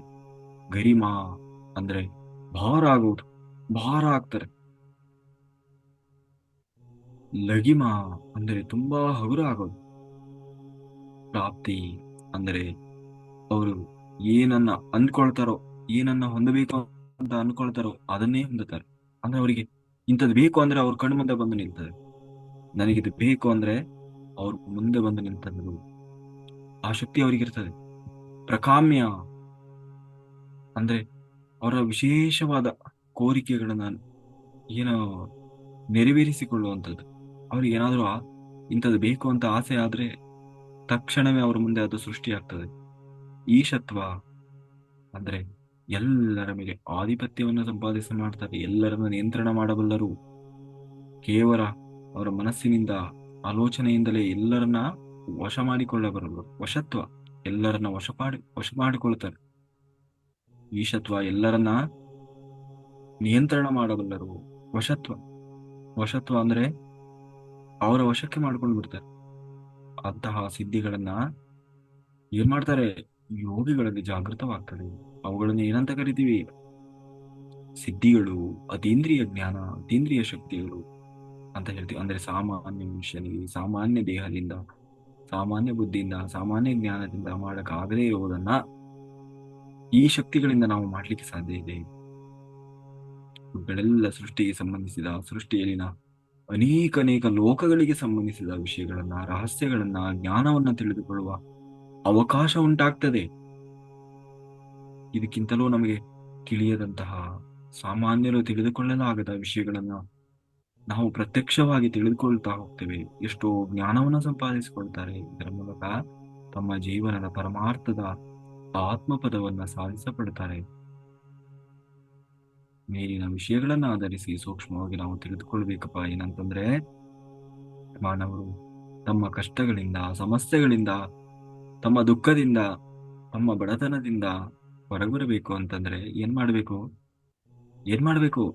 ತಪನೆಯಿಂದ ಪ್ರಾಪಂಚಿಕ ವಿಷಯಗಳ ಬಗ್ಗೆ ವಿರಕ್ತಿಯನ್ನ ಹೊಂದಬೇಕು. ಮೊದಲು ಪ್ರಾಪಂಚಿಕ ವಿಷಯಗಳ ಬಗ್ಗೆ ವಿರಕ್ತಿಯನ್ನ ಉಂಟು ಮಾಡಿ, ವಿಷಯ ಭೋಗಗಳ ಬಗ್ಗೆ ಆಸಕ್ತಿಯನ್ನ ಬಿಟ್ಟು, ಆತ್ಮಜ್ಞಾನವನ್ನ, ಆತ್ಮಕ್ಕಾಗಿ ಆತ್ಮದ ಆರಾಧನೆಯಲ್ಲಿ ತೊಡಗಿಕೊಳ್ಳಬೇಕು.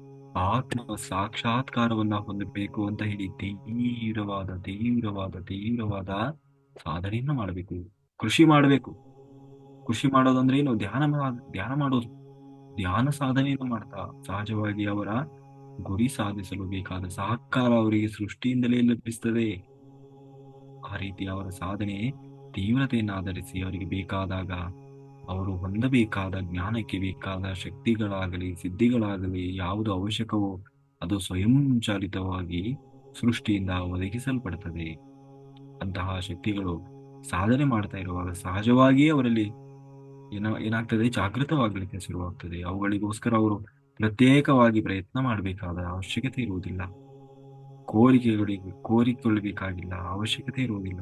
ನನ್ನ ದಿವ್ಯ ಜ್ಞಾನ, ನನ್ನ ದಿವ್ಯ ದೃಷ್ಟ ಓಪನ್ ಆಗ್ಲಿ, ನನ್ನ ಥರ್ಡ್ ಐ ಓಪನ್ ಆಗ್ಲಿ, ಥರ್ಡ್ ಐ ಓಪನ್ ಆಗ್ಲಿ ಅಂತ ಹೇಳ್ಕೊಂತ ಕೋರುವ ಅವಶ್ಯಕತೆ ಇಲ್ಲ. ಅದಕ್ಕಾಗಿ ಅಂತ ವಿಶೇಷ ಪ್ರಯತ್ನ ಮಾಡಬೇಕಾಗಿಲ್ಲ. ಸಹಜವಾಗಿ ಸಹಜವಾಗಿ ಅವರಲ್ಲಿ ಎಲ್ಲ ಜಾಗೃತವಾಗ್ತಾ ಹೋಗ್ತದೆ. ಜಾಗೃತ ಎಲ್ಲ ಆಯ್ತು, ಆಮೇಲೆ ಏನ್ ಕತೆ ಅನ್ನೋದನ್ನು ನಾವು ನಾಳೆ ದಿವಸ ನೋಡೋಣ.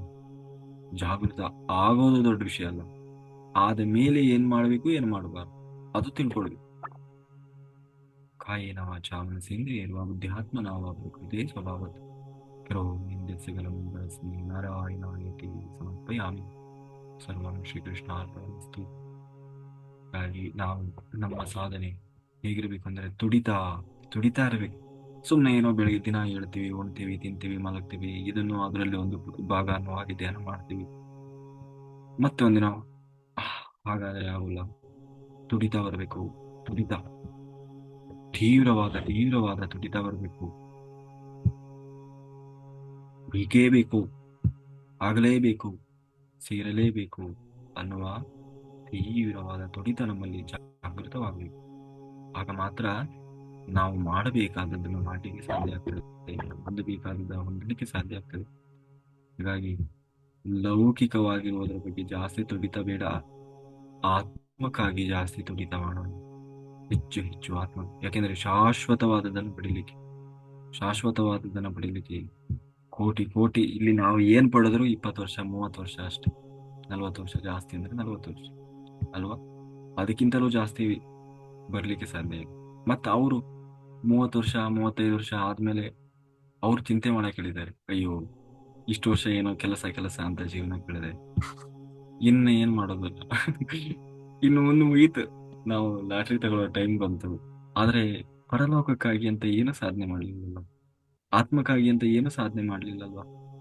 ಏನ್ ಮಾಡಿದ್ರು? ಅವಾಗ ಏನ್ ಮಾಡ್ತಾರೆ, ಅವ್ರು ಬರುವ ದಾರಿಯೂ ಕೂಡ ಯಾರ ದಾರಿ? ಮುಮುಕ್ಷುಗಳ ದಾರಿಗೆ ಬರ್ತಾರೆ. ಆ ನೋಡಿ, ಇವರೆಲ್ಲ ಜೀವನದಲ್ಲಿ ಏನೂ ಸಾಧಿಸ್ಲಿಲ್ಲ ಅಂದ್ರೆ ಲೌಕಿಕವಾದದ್ದನ್ನು ಏನೂ ಪಡಿಲಿಲ್ಲ, ಏನೂ ಸಾಧಿಸ್ಲಿಲ್ಲ. ಸುಮ್ಮನೆ ಅಲ್ಲಿ ಇಲ್ಲಿ ಧ್ಯಾನ ಮಾಡ್ಕೊಂಡು, ಪ್ರಚಾರ ಮಾಡ್ಕೊಂಡು, ಅದು ಇದು ಮಾಡ್ಕೊಂಡು ಜೀವನ ಕಳೆದ್ರು. ಆದ್ರೆ ಅವರು ಇವಾಗ ನಿಶ್ಚಿಂತೆಯಿಂದ ಇದ್ದಾರೆ. ಅವ್ರದ್ದು ಆತ್ಮಕ್ಕಾಗಿ, ಯಾಕಂದ್ರೆ ಪರಲೋಕಕ್ಕಾಗಿ ಅಂತ ಕೃಷಿ ಮಾಡಿದ್ರು ಜೀವನ ಪರ್ಯಂತ. ಈಗ ಅವರು ಏನು ನಿಜವಾದ ಸಾಧಕರಾಗಿ ನಿಂತಿದ್ದಾರೆ. ಅವರೆಲ್ಲರೂ ಬಂದು ಯಾರ ಕಾಲ ಹಿಡ್ಕೊಂತಾರೆ? ಸ್ವಾಮಿ ನಮ್ಮನ್ನು ಉದ್ಧಾರ ಮಾಡಿ. ಇಷ್ಟು ದಿನ ಏನೋ ನಾವು ಲೌಕಿಕವಾದದ್ದು ಅದು ಇದು ಅದರಲ್ಲೇ ತೊಡಗಿ ಮುಳುಗಿ ಎಲ್ಲ ಸಂಪಾದನೆ ಮಾಡಿದ್ವಿ. ಆದ್ರೆ ಈಗ ನಮ್ದು ಯಾವ ಟೈಮಲ್ಲಿ ನಮ್ಗೆ ಟಿಕೆಟ್ ರೆಡಿ ಆಗ್ತದೋ ಗೊತ್ತಿಲ್ಲ, ಯಾವ ಟೈಮಲ್ಲಿ ನಮ್ಗೆ ಟಿಕೆಟ್ ರೆಡಿ ಇದೆಯೋ ಗೊತ್ತಿಲ್ಲ. ಆದ್ರೆ ಏನು ಸಂಪಾದನೆ ಮಾಡಿಲ್ಲ ಮೇಲಕ್ಕೆ. ಅಂದ್ರೆ ರೆಡಿ ಇದೆ ಇನ್ನೊಂದು ಜನ್ಮ, ಇದೇ ಜಂಜಾಟವನ್ನು ಅನುಭವಿಸ್ಲಿಕ್ಕೆ ಇನ್ನೊಂದು ಜನ್ಮ ಅವರಿಗೆ ರೆಡಿ ಇದೆ ಅಲ್ವಾ? ಆದ್ರೆ ಇನ್ನೊಬ್ರು ಮುಮುಕ್ಷುಗಳು ಲೌಕಿಕವಾದರ ಕಡೆಗೆ ಗಮನ ಕೊಟ್ಟಿಲ್ಲ. ಇಡೀ ಜೀವನ ಪರ್ಯಂತ ಹುಚ್ಚರ ಹಾಗೆ ಕಾಣ್ತಾರ ಅವರು. ಏನು ಒಂದು ಉದ್ಯೋಗ ಇಲ್ಲ, ಏನಿಲ್ಲ, ದುಡಿಮೆ ಇಲ್ಲ, ಆಸ್ತಿ ಇಲ್ಲ, ಅಂತಸ್ತಿಲ್ಲ, ಮನೆ ಇಲ್ಲ, ಮಠ ಇಲ್ಲ. ಸುಮ್ನೆ ಹುಚ್ಚರ ಹಾಗೆ ಸುಮ್ನೆ ಏನೋ ಸಾಧನೆ ಅಂತೇಳಿ ಧ್ಯಾನ ಪ್ರಚಾರ ಅಂತ ಹೇಳಿ ಏನ್ ಮಾಡಕತ್ತಿದಾವೆ ಇವಕ್ಕೆ, ಏನಾಗೈತಿ, ಏನ್ ಮಳ್ಳಾಡ್ದಿದೆ, ಏನ್ ಹುಚ್ಚಿಡದೈತಿ ಇವಕ್ಕೆ ಅನ್ನುವ ಹಾಗೆ ವಿಚಿತ್ರವಾಗಿ ಹುಚ್ಚರ ಸಂತೆ ಹಾಗೆ ಕಂಡರೂ ಜ್ಞಾನಿಗಳ ದೃಷ್ಟಿಯಲ್ಲಿ, ಬ್ರಹ್ಮನ ದೃಷ್ಟಿಯಲ್ಲಿ, ಜಗತ್ತಿನ ಯೋಗಿಗಳ ದೃಷ್ಟಿಯಲ್ಲಿ, ಮೇಲೆ ಸೂಕ್ಷ್ಮ ಲೋಕಗಳ ಮಹಾತ್ಮರ ದೃಷ್ಟಿಯಲ್ಲಿ, ದೇವತೆಗಳ ದೃಷ್ಟಿಯಲ್ಲಿ ಅವರು ಮಹಾಯೋಗಿಗಳು, ಮಹಾತ್ಮರವರು. ಭೂಮಿಯ ಮೇಲಿನ ಮಹಾತ್ಮರು ಅಂದ್ರೆ ಅವರೇ.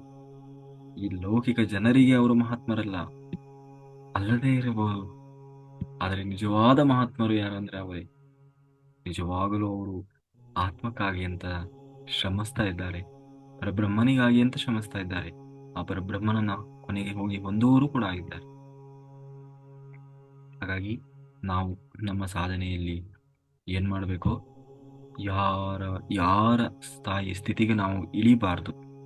ಬಂದ್ರೆ ನಮ್ಮ ಸ್ಥಿತಿಗೆ ಬರಲಿ, ಇಲ್ಲ ಅಂದ್ರೆ ಅವಶ್ಯಕತೆ ಇಲ್ಲ. ಬರ್ತಾರ ನಮ್ಮ ಸ್ಥಿತಿಗೆ ಬನ್ನಿ, ಇಲ್ಲ ಅಂದ್ರೆ ನಾವು ಅವರ ಸ್ಥಿತಿಗೆ ಇಳಿಯೋ ಅವಶ್ಯಕತೆ ನಮಗೆ ಇಲ್ಲ ಅಲ್ವಾ?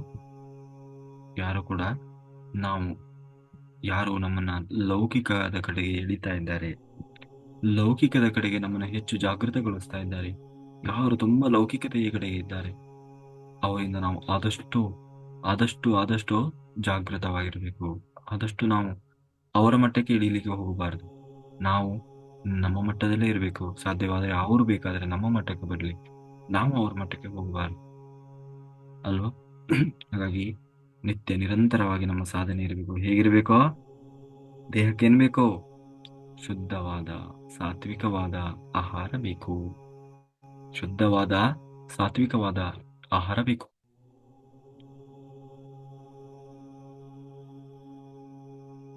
ಮನಸ್ಸಿಗೆ ಏನ್ ಬೇಕು? ಮನಸ್ಸಿಗೆ ಏನ್ ಬೇಕೋ? ಸಜ್ಜನರ ಸಾಂಗತ್ಯ ಬೇಕು. ಯಾರು ಸಜ್ಜನರು? ಯಾರು ಆತ್ಮಕ್ಕಾಗಿ ಅಂತ ಶ್ರಮಿಸ್ತಾ ಇದ್ದಾರೆ ಅವರು ಮಾತ್ರ ಸಜ್ಜನರು. ಯಾರು ಆತ್ಮಕ್ಕಾಗಿ ಅಂತ ಶ್ರಮಿಸ್ತಾ ಇದ್ದಾರೆ ಅವರು ಮಾತ್ರ ಸಜ್ಜನರು. ಸಜ್ಜನರ ಸಾಂಗತ್ಯದ ವಿಷಯದಲ್ಲಿ ಮುಲಾಜಿಲ್ಲದೆ ಫಾಲೋ ಮಾಡಲೇಬೇಕು. ಸಜ್ಜನರ ಸಾಂಗತ್ಯ ಅವ್ರು ಎಂಥವರಾದ್ರೂ ಆಗಿರ್ಲಿ, ಸಂಬಂಧಿಗಳಾಗಿರ್ಲಿ, ಬಂಧುಗಳಾಗಿರ್ಲಿ, ಸ್ನೇಹಿತರಾಗಿರ್ಲಿ, ಲೌಕಿಕತೆಯಲ್ಲಿದ್ದಾರಾ, ಅವರನ್ನ ಕಾಲ ಕಸದ ಹಾಗೆ ಬೇಕಾದರೂ ನೀವು ಯೋಚನೆ, ಅವರನ್ನ ನೋಡಿದರೂ ಬೇಜಾರಿಲ್ಲ, ಅವರನ್ನ ಹತ್ತಿರಕ್ಕೂ ಕೂಡ ಬಿಟ್ಟುಕೊಳ್ಳಬಾರದು, ಹತ್ತಿರಕ್ಕೂ ಬಿಡಬಾರದು.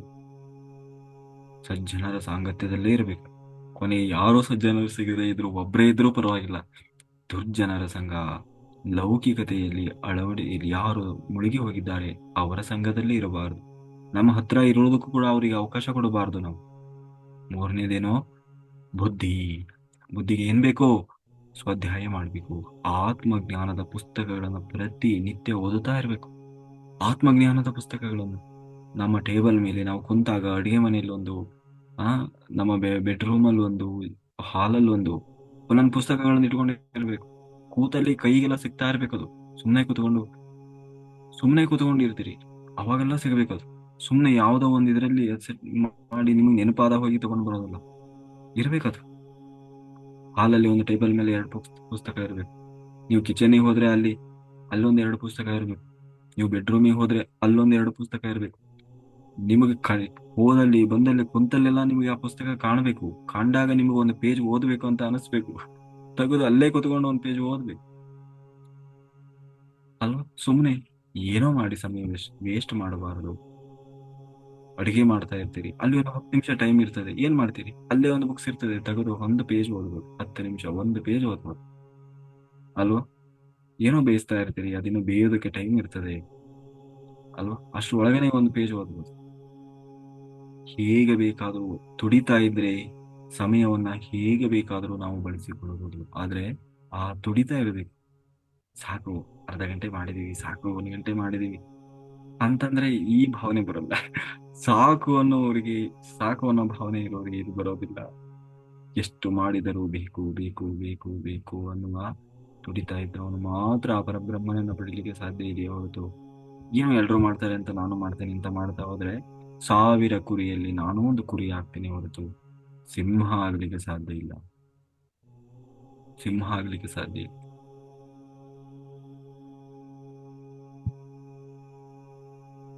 ಹಾಗಾಗಿ ಏನ್ ಬೇಕು? ಬುದ್ಧಿಗೆ ಸ್ವಾಧ್ಯಾಯ ಬೇಕು, ಪುಸ್ತಕಗಳನ್ನ ಓದಬೇಕು. ಬಹಳ ಬಹಳ ಇದನ್ನ ತುಂಬಾ ಚೆನ್ನಾಗಿ ಎಲ್ಲರೂ ಅಳವಡಿಸಿಕೊಳ್ತಾ ಇದ್ದಾರೆ. ಪ್ರತಿನಿತ್ಯ ಬುಕ್ಸ್ಗಳಿಗೆ ಆರ್ಡರ್ ಬರ್ತಾ ಇದೆ ನನಗೆ.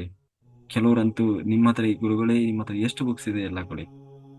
ಅದಕ್ಕೆ ಖುಷಿಯಾಗಿ ನಾನು 10% ಡಿಸ್ಕೌಂಟ್ ಸಹ, ಯಾಕೆಂದ್ರೆ ಅವರಿಗೆ ಸಿಗಬೇಕು, ನಿಜವಾಗ್ಲೂ ಸಿಗಬೇಕು. ಆ ತುಡಿತಾ ಇದೆ ಅಲ್ವಾ, ಎಲ್ಲ ಪುಸ್ತಕಗಳನ್ನು ಓದಿ ನಾನು ತಿಳ್ಕೊಳ್ಬೇಕು ಅನ್ನುವ ಆ ಹಂಬಲ ಇದೆ ಅಲ್ವಾ, ಅವರಿಗೆ ಸಿಗಬೇಕದು ಹೇಗಾದ್ರೂ ಸರಿ. ಹಾಗೆ ಆ ಬಹಳ ಬಹಳ ಜನ ಆರ್ಡರ್ ಮಾಡಿ ತಗೊಂಡು ಓದ್ತಾ ಇದ್ದಾರೆ. ಕೊನೆ ಪಕ್ಷ ಆ ಎನರ್ಜಿ ಆದ್ರೂ ಅವ್ರ ಮನೆಗೆ ಹೋಗ್ತಾ ಇದೆ. ಅವ್ರು ಯಾವಾಗ ಓದಿ ಖಾಲಿ ಮಾಡ್ತಾರೋ ಅದು ಬೇರೆ ವಿಷಯ. ಅಟ್ಲೀಸ್ಟ್ ಆ ಎನರ್ಜಿ ಹೋಗ್ತಾ ಇದೆ ಅಲ್ವಾ? ಸುಮ್ಮನೆ ಅಲ್ಲ. ಆತ್ಮಜ್ಞಾನದ ಪುಸ್ತಕ ಅಂದ್ರೆ ಅದರ ಶಕ್ತಿ ಸುಮ್ಮನೆ ಇಲ್ಲ ಅದು.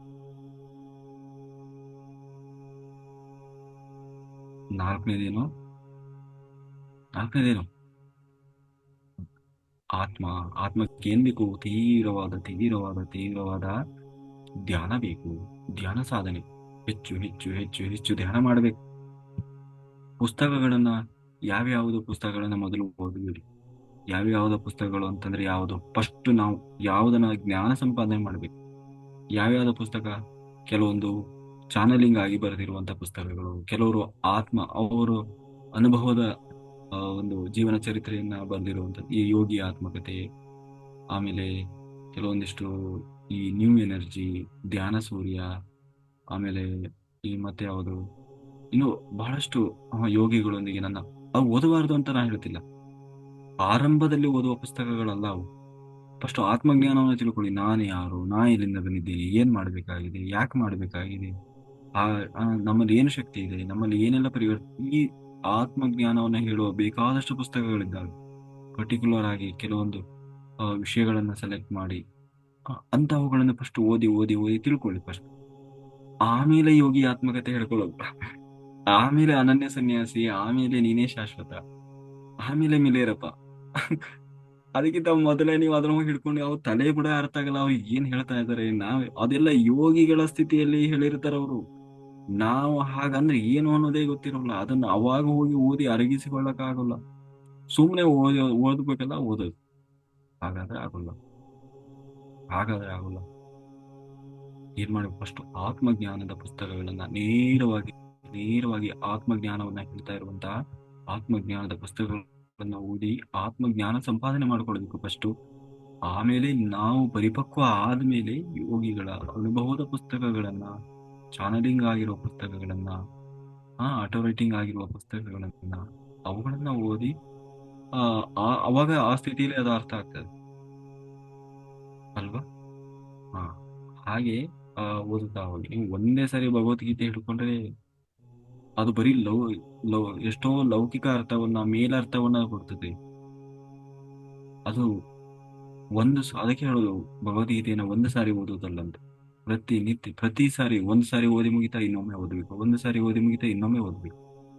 ಯಾಕೆ ಅಂದ್ರೆ ಪ್ರತಿ ಸಾರಿ ಓದಿದಾಗಲೂ ಅದು ಇನ್ನೊಂದು ಅರ್ಥವನ್ನು ಕೊಡ್ತದೆ, ಇನ್ನೊಂದು ಅರ್ಥವನ್ನು ಕೊಡ್ತದೆ. ಹಾಗಾಗಿ ತೀವ್ರವಾದ ಧ್ಯಾನ ಸಾಧನೆ ಮಾಡಬೇಕು. ಐದನೇದೇನು? ಸೇವೆ. ಆತ್ಮಕ್ಕೆ ಏನ್ ಬೇಕು, ಪರಬ್ರಹ್ಮನಿಗೆ ಏನ್ ಬೇಕು, ಸೇವೆ ಮಾಡಬೇಕು. ಆತ್ಮಗಳ ಸೇವೆ ಮಾಡಬೇಕು. ಏನು ಆತ್ಮ ಸೇವೆ ಮಾಡೋದು? ಧ್ಯಾನ ಮಾಡಬೇಕು. ಧ್ಯಾನ ಮಾಡಿಸ್ಬೇಕು, ಧ್ಯಾನ ಪ್ರಚಾರ ಮಾಡಬೇಕು, ಆತ್ಮ ಜ್ಞಾನದ ಬೋಧನೆ ಮಾಡಬೇಕು, ಸಜ್ಜನ ಸಾಂಗತ್ಯವನ್ನು ಮಾಡಿ, ತರಗತಿಗಳನ್ನ ಮಾಡಿ. ಎಲ್ಲಿ ಅವಕಾಶ ಸಿಗ್ತದೆ, ಅವಕಾಶ ಸಿಕ್ಕಾಗ 3 ತರ ಜನ ಇರ್ತಾರಂತೆ ಸಾಧಕರು. ಅವಕಾಶ ಸಿಕ್ಕಾಗ ಅದನ್ನ ಬಳಸಿಕೊಳ್ಳುವುದಿಲ್ಲ, ಅವನನ್ನ ಮೂರ್ಖಾತ್ಮ ಅಂತ ಕರೀತಾರೆ. ಮೂರ್ಖಾತ್ಮ ಏನೋ ಒಂದು ಕಾರಣ ಹೇಳಿ ತಪ್ಪಿಸ್ಕೊಳ್ತಾರೆ. ನನಗೆ ಟೈಮ್ ಇಲ್ಲ, ನಾನು ಅವತ್ತು ಮಾಡ್ತೇನೆ, ಇವತ್ತು ಮಾಡ್ತೇನೆ, ನಂದು ಅದು ಇದೆ, ಇದಿದೆ, ಅಲ್ಲಿ ಕ್ಲಾಸ್ ಇದೆ, ಇಲ್ಲಿ ಕ್ಲಾಸ್ ಇದೆ, ಏನೋ ಒಂದು ಹೇಳಿ ಏನ್ ಮಾಡ್ತಾರೆ? ತಪ್ಪಿಸ್ಕೊಳ್ತಾರೆ. ಅವರನ್ನ ಮೂರ್ಖಾತ್ಮ ಅಂತ ಕರೀತಾರೆ. ಎರಡನೇದಿರ್ತದೆ, ಎಲ್ಲಾದ್ರೂ ಅವಕಾಶಗಳು ಸಿಕ್ಕರೆ ಏನ್ ಮಾಡ್ತಾರೆ? ಆಯ್ತು ಗುರುಗಳೇ, ನಾನು ಮಾಡ್ತೀನಿ. ಅವರ ಸ್ಥಿತಿ ಹೇಗಾದ್ರೂ ಇರ್ಲಿ, ಪರಿಸ್ಥಿತಿ ಹೇಗಾದ್ರೂ ಇರ್ಲಿ, ನಾನು ಕ್ಲಾಸ್ ಮಾಡ್ತೇನೆ ಅಂತ ಒಪ್ಕೊಳ್ತಾರೆ. ಅವ್ರನ್ನ ಏನಂತ ಕರೀತಾರೆ? ಉತ್ತಮ. ಉತ್ತಮ. ಇನ್ನೂ ಕೆಲವರು ಇರ್ತಾರೆ, ಸೃಷ್ಟಿ ಮಾಡ್ಕೊಳ್ತಾರೆ, ಕೇಳ್ತಾರೆ ಅವರು, ಗುರುಗಳೇ ನಮಗೊಂದು ಅವಕಾಶ ಕೊಡಿ, ನನಗೂ ಮಾಡ್ಬೇಕು ಅನ್ನೋ ಇದಿದೆ, ಕ್ಲಾಸ್ ಮಾಡಬೇಕು, ನಮಗೆ ಸಜ್ಜನ ಸಾಂಗತ್ಯ ಮಾಡಬೇಕು, ಸ್ವಾಧ್ಯಾಯ ಮಾಡಬೇಕು ಅಂತ ಹೇಳಿ ನಮಗೆ ಅವಕಾಶ ಕೊಡಿ ಅಂತ ಹೇಳಿ ಬೇರೆ ಕಡೆ ಹೋಗಿ ಕೇಳಿ ಅವಕಾಶಗಳನ್ನು ಗಿಟ್ಟಿಸಿಕೊಳ್ತಾರೆ. ಅವ್ರನ್ನ ಏನಂತ ಕರಿತೀವಿ? ಉತ್ತಮರಲ್ಲಿ ಉತ್ತಮರು, ಶ್ರೇಷ್ಠರು. ಹಾಗಾಗಿ ಅಧಮರಾಗಬೇಕು, ಉತ್ತಮರಾಗಬೇಕು, ಮಹಾಶ್ರೇಷ್ಠರಾಗಬೇಕು, ಅದು ನಮ್ಗೆ ಬಿಟ್ಟಿದ್ದು. ಪ್ರಕೃತಿ ಅವಕಾಶ ಕೊಟ್ಟು ನೋಡ್ತದೆ. ಅವಕಾಶ ಕೊಟ್ಟಾಗ ಸರಿಯಾಗಿ ಉಪಯೋಗಿಸ್ಕೊಂಡಿಲ್ಲ ಅಂದ್ರೆ ಅದನ್ನ ಕಿತ್ಕೊಂಡು ನೋಡ್ತದೆ. ಎರಡೂ ಗೊತ್ತಿರ್ತದೆ. ಕಾಶಿಗೆ 100 ಜನ ಆದ್ರೆ ಈಗ ಕಾಶಿ ರಿಜಿಸ್ಟ್ರೇಷನ್ 100 ಫುಲ್ ಸ್ಟಾಪ್ ಮಾಡಿದೀನಿ. 31 ಅಲ್ವಾ ಇವತ್ತು? ನಾನು ಅವತ್ತು ಡೇಟ್ ಹಾಕಿದ್ದೇನೆ, 31 ಲಾಸ್ಟ್ ಡೇಟ್, ಅಷ್ಟರೊಳಗನೆ ರಿಜಿಸ್ಟ್ರೇಷನ್ ಮಾಡ್ಕೊಳ್ಳಿ ಅಂತ. 100 ಫುಲ್ ಆಗಿದೆ. ಸ್ಟಾಪ್ ಮಾಡಿದೀವಿ, ರಿಜಿಸ್ಟ್ರೇಷನ್ ಸ್ಟಾಪ್. ಹಲೋ, ಈಗ ಇನ್ನೂ ಬರ್ತಾ ಇದೆ, ನೋಡೋಣ ಏನ್ ಕೆಪಾಸಿಟಿ. ನಾವು ಅಲ್ಲಿ ಹೋಗಿ ಸ್ವಲ್ಪ ಚೆಕ್ ಮಾಡಿ ಅದ್ರದ್ದು ಸ್ಟ್ರೆಂತ್ ಏನಿದೆ ನೋಡ್ಕೊಂಡು ಮಾಡೋಣ. ಆಯ್ತು. ಹಾಗಿರ್ಬೇಕು ದುಡಿದು. ಇನ್ನೂ 100 ಜನ ಬೇಕಂದ್ರೆ ಬರೋ ಇದ್ರಲ್ಲಿದೆ. ಬಟ್ ನಾವು ರೆಡಿ ಇರ್ಬೇಕಷ್ಟೆ, ನಾವು ಅದಕ್ಕೆ ವ್ಯವಸ್ಥೆ ಮಾಡೋಕೆ ನಾವು ಗಟ್ಟಿ ಆಗ್ಬೇಕು ಅಲ್ವಾ? ಹಾಗೆ. ಆಮೇಲೆ ಈಗ ಕೆಲವರು ಕೇಳಿದ್ರೆ ನಾನೆಂತ ಮಾಡಕ್ಕಾಗಲ್ಲ, ನಾವು ಮೊದ್ಲೇ ಹೇಳಿದ್ವಿ.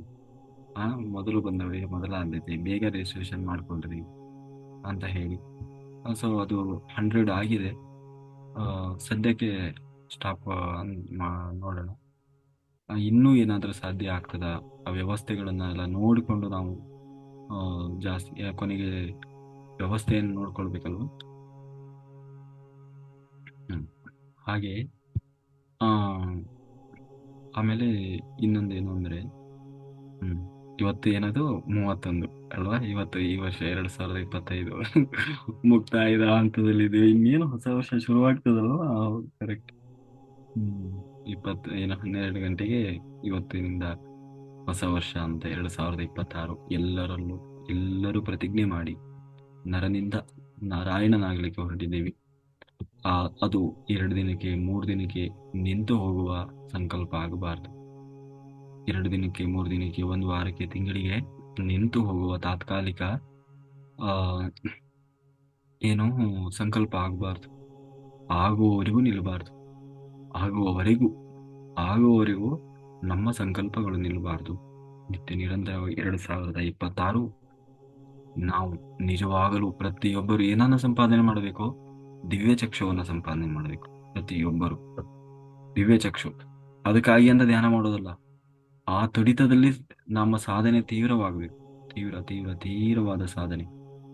ಹೆಚ್ಚು ಹೆಚ್ಚು ಸಾಧನೆಯನ್ನು ಮಾಡಿ ಆದಷ್ಟು ಅನವಶ್ಯಕವಾದ ಲೌಕಿಕವಾದ ಅವಶ್ಯಕತೆ ಇಲ್ಲದ ಕಾರ್ಯದಲ್ಲಿ ಕರ್ಮದಲ್ಲಿ ತೊಡಗಿಸಿಕೊಳ್ಳಬೇಡಿ. ಹೆಚ್ಚು 24 ಗಂಟೆಯಲ್ಲಿ ಹೆಚ್ಚು ಸಮಯವನ್ನು ನನ್ನ ಆತ್ಮದ ಉದ್ಧಾರಕ್ಕಾಗಿ ನಾನು ಏನ್ ಮಾಡ್ಬೋದು? ಇರೋದು 3. ಈ 5 ಯಾವಾಗ್ಲೂ ಗಮನದಲ್ಲಿಟ್ಟುಕೊಳ್ಬೇಕು. ಹೇಳ್ಕೊಂತ ಇರಿ. ಏನು ಬೇಕು? 5 ಶುದ್ಧವಾದ ಸಾತ್ವಿಕವಾದ ಆಹಾರ, ಸಜ್ಜನರ ಸಾಂಗತ್ಯ, ಒಳ್ಳೆಯ ಆತ್ಮಜ್ಞಾನದ ಪುಸ್ತಕಗಳನ್ನ ಸ್ವಾಧ್ಯಾಯ ಮಾಡುವುದು, ಎಷ್ಟು ಸಾಧ್ಯ ಆಗ್ತದೋ ಅಷ್ಟು ತೀವ್ರವಾದ ಧ್ಯಾನ ಮಾಡುವುದು. ಲಾಸ್ಟಿಗೆ ಹೇಗೆಲ್ಲ ಅವಕಾಶ ಸಿಗ್ತದೋ, ಭಗವಂತ ಅವಕಾಶ ಕೊಡ್ತಾನೋ ಆವಾಗೆಲ್ಲ ನಾವು ಸೇವೆ ಮಾಡೋದು. ಅವಕಾಶ ಕೊಟ್ಟಿಲ್ಲ ಅಂದ್ರೆ ಅವಕಾಶಗಳನ್ನ ಸೃಷ್ಟಿ ಮಾಡ್ಕೊಳ್ಬೇಕು. ನೀವು ಬರೀ ವಾಟ್ಸಪ್ ಅಲ್ಲಿ ಒಂದು ಸ್ಟೇಟಸ್ ಹಾಕಿದ್ರು ಅದು ಧ್ಯಾನ ಪ್ರಚಾರನೆ. ವಾಟ್ಸಪ್ ಅಲ್ಲಿ ದಿನ ನಮ್ಮ ಫ್ಲೈಯರ್ ಅನ್ನ ಹಾಕಿದ್ರು, ಆ ಯೂಟ್ಯೂಬ್ ಅಲ್ಲಿ ಬಂದ ಇವತ್ತು ನಡೆದ ಕ್ಲಾಸ್ಗಳನ್ನ ನೀವು ಯೂಟ್ಯೂಬ್ ಅಲ್ಲಿ ನಿಮ್ಮ ವಾಟ್ಸಪ್ ಸ್ಟೇಟಸ್ ಅಲ್ಲಿ ಹಾಕಿಕೊಂಡ್ರು ಅದು ಕೂಡ ಪ್ರಚಾರನೆ. ನಾವು ಪುಸ್ತಕಗಳನ್ನು ಹಾಕಿರ್ತೀವಿ, ಆ ಪುಸ್ತಕಗಳನ್ನ ನೀವು ವಾಟ್ಸಪ್ ಸ್ಟೇಟಸ್ ಅಲ್ಲಿ ಹಾಕಿದ್ರು ಅದು ಜ್ಞಾನ ಪ್ರಚಾರ. ಆತ್ಮಜ್ಞಾನದ ಪುಸ್ತಕಗಳ ಪ್ರಚಾರ ಮಾಡುವ ಭಾಗಿಸಿ ಅದು ಒಂದು ಜ್ಞಾನ ಪ್ರಚಾರ. ಸೇವೆಯೇ, ಭಗವಂತನ ಸೇವೆ, ಆತ್ಮಗಳ ಸೇವೆ. ತುಂಬಾ ಜನ ಹಾಕ್ತಾ ಇದ್ದಾರೆ ಪುಸ್ತಕಗಳನ್ನ, ಹಾಕಿ ಅದು ಬೇರೆಯವರು ಕೂಡ ತಗೊಳ್ತಾ ಇದ್ದಾರೆ.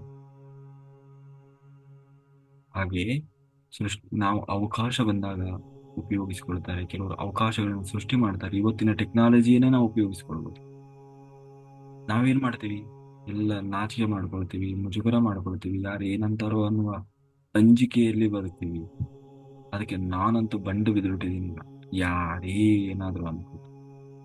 ಏನಾದ್ರೂ ಅನ್ಕೊಳ್ಳಿ, ನಾವಿರುವುದು ಹೀಗೆ ಸ್ವಾಮಿ. ನೋಡಿ ಸ್ವಾಮಿ, ನಾವಿರುವುದು ಹೀಗೆ. ನಿಮಗೆ ಬೇಕಾದ್ರೆ ನಮ್ಮ ಸ್ಥಿತಿಗೆ ಬನ್ನಿ, ಇಲ್ಲ ಅಂದ್ರೆ ನಾವಿರೋದು ಹೀಗೆ ಅಷ್ಟೇ. ಋಷಭದೇವ ಹೇಳಿದನಲ್ವಾ, ಶಂಕರಾಚಾರ್ಯರು ಹೇಳಿದಾರಲ್ವಾ, ವಾಸಿಷ್ಠರು ಹೇಳಿದಾರಲ್ವಾ. ಹಾಗೆ ಏನ್ ಹೇಳಿದ್ರು? ಲೌಕಿಕವಾದರ ಕಡೆಗೆ ಜಾಸ್ತಿ ಗಮನ ಕೊಡಬೇಡಿ. ನಿನ್ನ ಆತ್ಮಕ್ಕಾಗಿ ಶ್ರಮಿಸು ನಿತ್ಯ ನಿರಂತರವಾಗಿ. ಯಾಕೆ? ಅದೇ ನಿಜವಾದ ಶಾಶ್ವತವಾದ ಸುಖ. ಅದಕ್ಕಾಗಿ ಯಾರು ನಿನ್ನ ನಿಜವಾದ ಬಂಧುಗಳು? ನಿನ್ನ ಆತ್ಮದ ಉದ್ಧಾರಕ್ಕಾಗಿ ನಿನಗೆ ಯಾರು ಸಹಾಯ ಮಾಡ್ತಾ ಇದ್ದಾರೆ? ಅದಕ್ಕೆ ಯಾರು ನಿನಗೆ ಸ್ಪಂದಿಸ್ತಾ ಇದ್ದಾರೆ? ಯಾರು ನಿನಗೆ ಮಾರ್ಗದರ್ಶನ ಮಾಡ್ತಾ ಇದ್ದಾರೆ? ಅವರೇ ನಿಜವಾದ ಬಂಧು ಬಾಂಧವ, ಗುರು, ತಂದೆ, ತಾಯಿ. ಅವರನ್ನ ಆಶ್ರಯಿಸು. ಅವರು ನಿನ್ನನ್ನು ಈ ಭವಬಂಧನದಿಂದ ತಪ್ಪಿಸ್ತಾರೆ.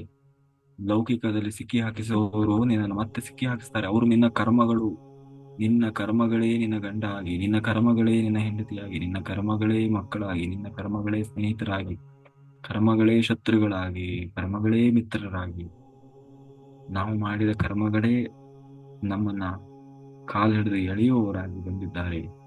ಹಾಗಾಗಿ ಅವರನ್ನ ಆಶ್ರಯಿಸುವುದಲ್ಲ, ನಿಜವಾಗಲು ಯಾರು ನನ್ನ ಆತ್ಮದ ಉದ್ಧಾರಕ್ಕಾಗಿ ಅಂತ ನಮಗಾಗಿ ಪ್ರಯತ್ನ ಮಾಡ್ತಾ ಇದ್ದಾರೆ ಶ್ರಮಿಸ್ತಾ ಇದ್ದಾರೆ, ಸಹಾಯ ಮಾಡ್ತಾ ಇದ್ದಾರೆ. ಅವರಿಗೆ ನಮ್ಮ ನಿಜವಾದ ಬಂಧುಗಳು ಆಯ್ತಾ. ನಿನ್ನೆ ತುಂಬಾ ಜನರಿಗೆ ಖುಷಿ ಆಯ್ತು ನಾನು ಏಕಾದಶಿ ಬಿಟ್ಟಿದ್ದೀನಿ ಅಂತ. ಏಕಾದಶಿ ಬಿಡ್ಲಿಲ್ಲ, ಹೊಸ ಏಕಾದಶಿ ಶುರು ಆಗ್ತಾ ಇದೆ. ಏಕಾದಶಿ ಬಿಟ್ಟಿಲ್ಲ, ಹೊಸ ಏಕಾದಶಿ. ಯಾಕೆಂದ್ರೆ ಇಷ್ಟು ದಿವಸ ಬರೀ ಹೊಟ್ಟೆಗೆ ಉಪವಾಸ ಆಗ್ತಾ ಇದ್ವಿ. ಈ ಏಕಾದಶಿ ದಿವಸ ಬಂದಾಗ ಮಾತ್ರ ಏಕಾದಶಿ ಮಾಡ್ತಾ ಇದ್ವಿ. ಆದ್ರೆ ನಿಜವಾದ ಅರ್ಥದಲ್ಲಿ ಏಕಾದಶಿ ಅಂದ್ರೆ ಅವತ್ತೊಂದು ದಿನ ಮಾಡುವ ಏಕಾದಶಿ ಅಲ್ಲ, ಪ್ರತಿ ನಿತ್ಯ ನಾವು ಏಕಾದಶಿಯನ್ನು ಆಚರಿಸ್ಬೇಕು. ಏನು ಏಕಾದಶಿ ಅಂದ್ರೆ ಏನ್ ಏಕಾದಶಿ ಅಂದ್ರೆ 11 ಇಂದ್ರಿಯಗಳನ್ನ ನಿಗ್ರಹದಲ್ಲಿಡಬೇಕು, ನಿಯಂತ್ರಣದಲ್ಲಿಡಬೇಕು. ಆ ಏಕಾದಶಿ ಬರೀ ಏಕಾದಶಿ ದಿವಸ ಅಲ್ಲ, ಪ್ರತಿನಿತ್ಯ ಅದು ನಡಿಬೇಕು ಆ ಏಕಾದಶಿ. 11ನೇ ದಿವಸ ಉಪವಾಸದ ಏಕಾದಶಿ. ಉಪವಾಸವನ್ನು ಮಾಡ್ತಾ ಅದನ್ನ ನಿಗ್ರಹ ಮಾಡಬೇಕು. ಅದನ್ನ ನಿಗ್ರಹ ಮಾಡದ ಹೊರತು, 11 ಇಂದ್ರಿಯಗಳನ್ನ ನಿಯಂತ್ರಿಸದ ಹೊರತು ನಾವು ಬರೀ ಉಪವಾಸ ಮಾಡಿದರೆ ಏನೂ ಪ್ರಯೋಜನ ಇಲ್ಲ. ಅದಕ್ಕೆ ಇನ್ನು ಮುಂದೆ ಹೊಸ ಏಕಾದಶಿ, ಪ್ರತಿನಿತ್ಯವೂ ಏಕಾದಶಿ, ಉಪವಾಸ, 11ನೇ ದಿವಸ ಉಪವಾಸದ ಏಕಾದಶಿ. ಆಯ್ತಾ. ನೆಕ್ಸ್ಟ್ ಏಕಾದಶಿಯಿಂದ ಮತ್ತೆ ನಾನು, ಅದು ಯಾಕೆ ಆಯ್ತು ಅಂದ್ರೆ, ಇವತ್ತು ಪ್ರತಿ ಒಂದು ವರ್ಷಕ್ಕೆ ಒಂದು 12 ಇದಾದ್ಮೇಲೆ ಉದ್ಯಾಪನೆ ಮಾಡೋದು ಅಂತ ಇದೆ. ಉದ್ಯಾಪನೆಯನ್ನು ಮಾಡೋದು ಅದು ಇದರಲ್ಲಿ ಬರ್ತದೆ, ಭಾಗವತದಲ್ಲಿ ಬರ್ತದೆ. ಅಂಬರೀಷ ಅಂಬರೀಷ ಮಹಾರಾಜ ಅವನು ಉದ್ಯಾಪನೆ ಮಾಡಬೇಕು ಅಂತ ಕೂತಿರ್ತಾನೆ. ಅವಾಗ ಇವರು ಬರ್ತಾರೆ, ದುರ್ವಾಸರು ಬಂದು ಪರೀಕ್ಷೆ ಮಾಡ್ತಾರೆ.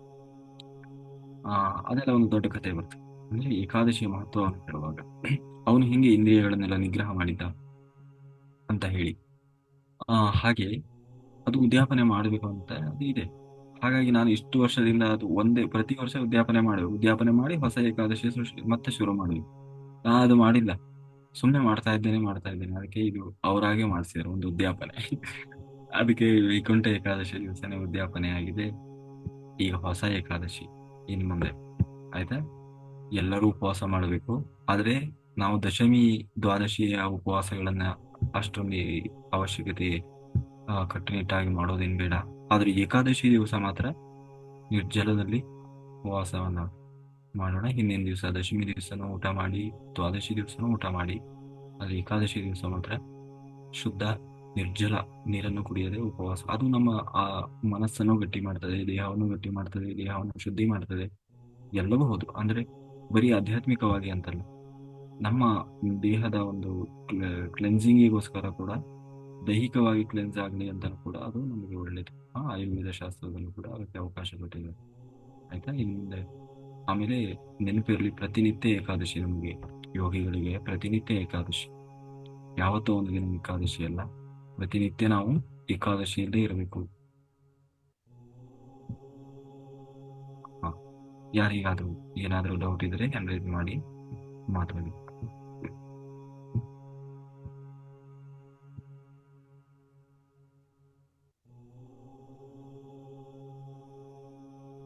ಯಾರು ಹೇಳ್ತೀರಿ ಇವತ್ತು? ಯಾರ ಹೇಗೆ ನೋಟ್ಸ್ ಬರ್ಕೊಂಡ್ರಿ ಹೇಳಿ. ಹ್ಮ್.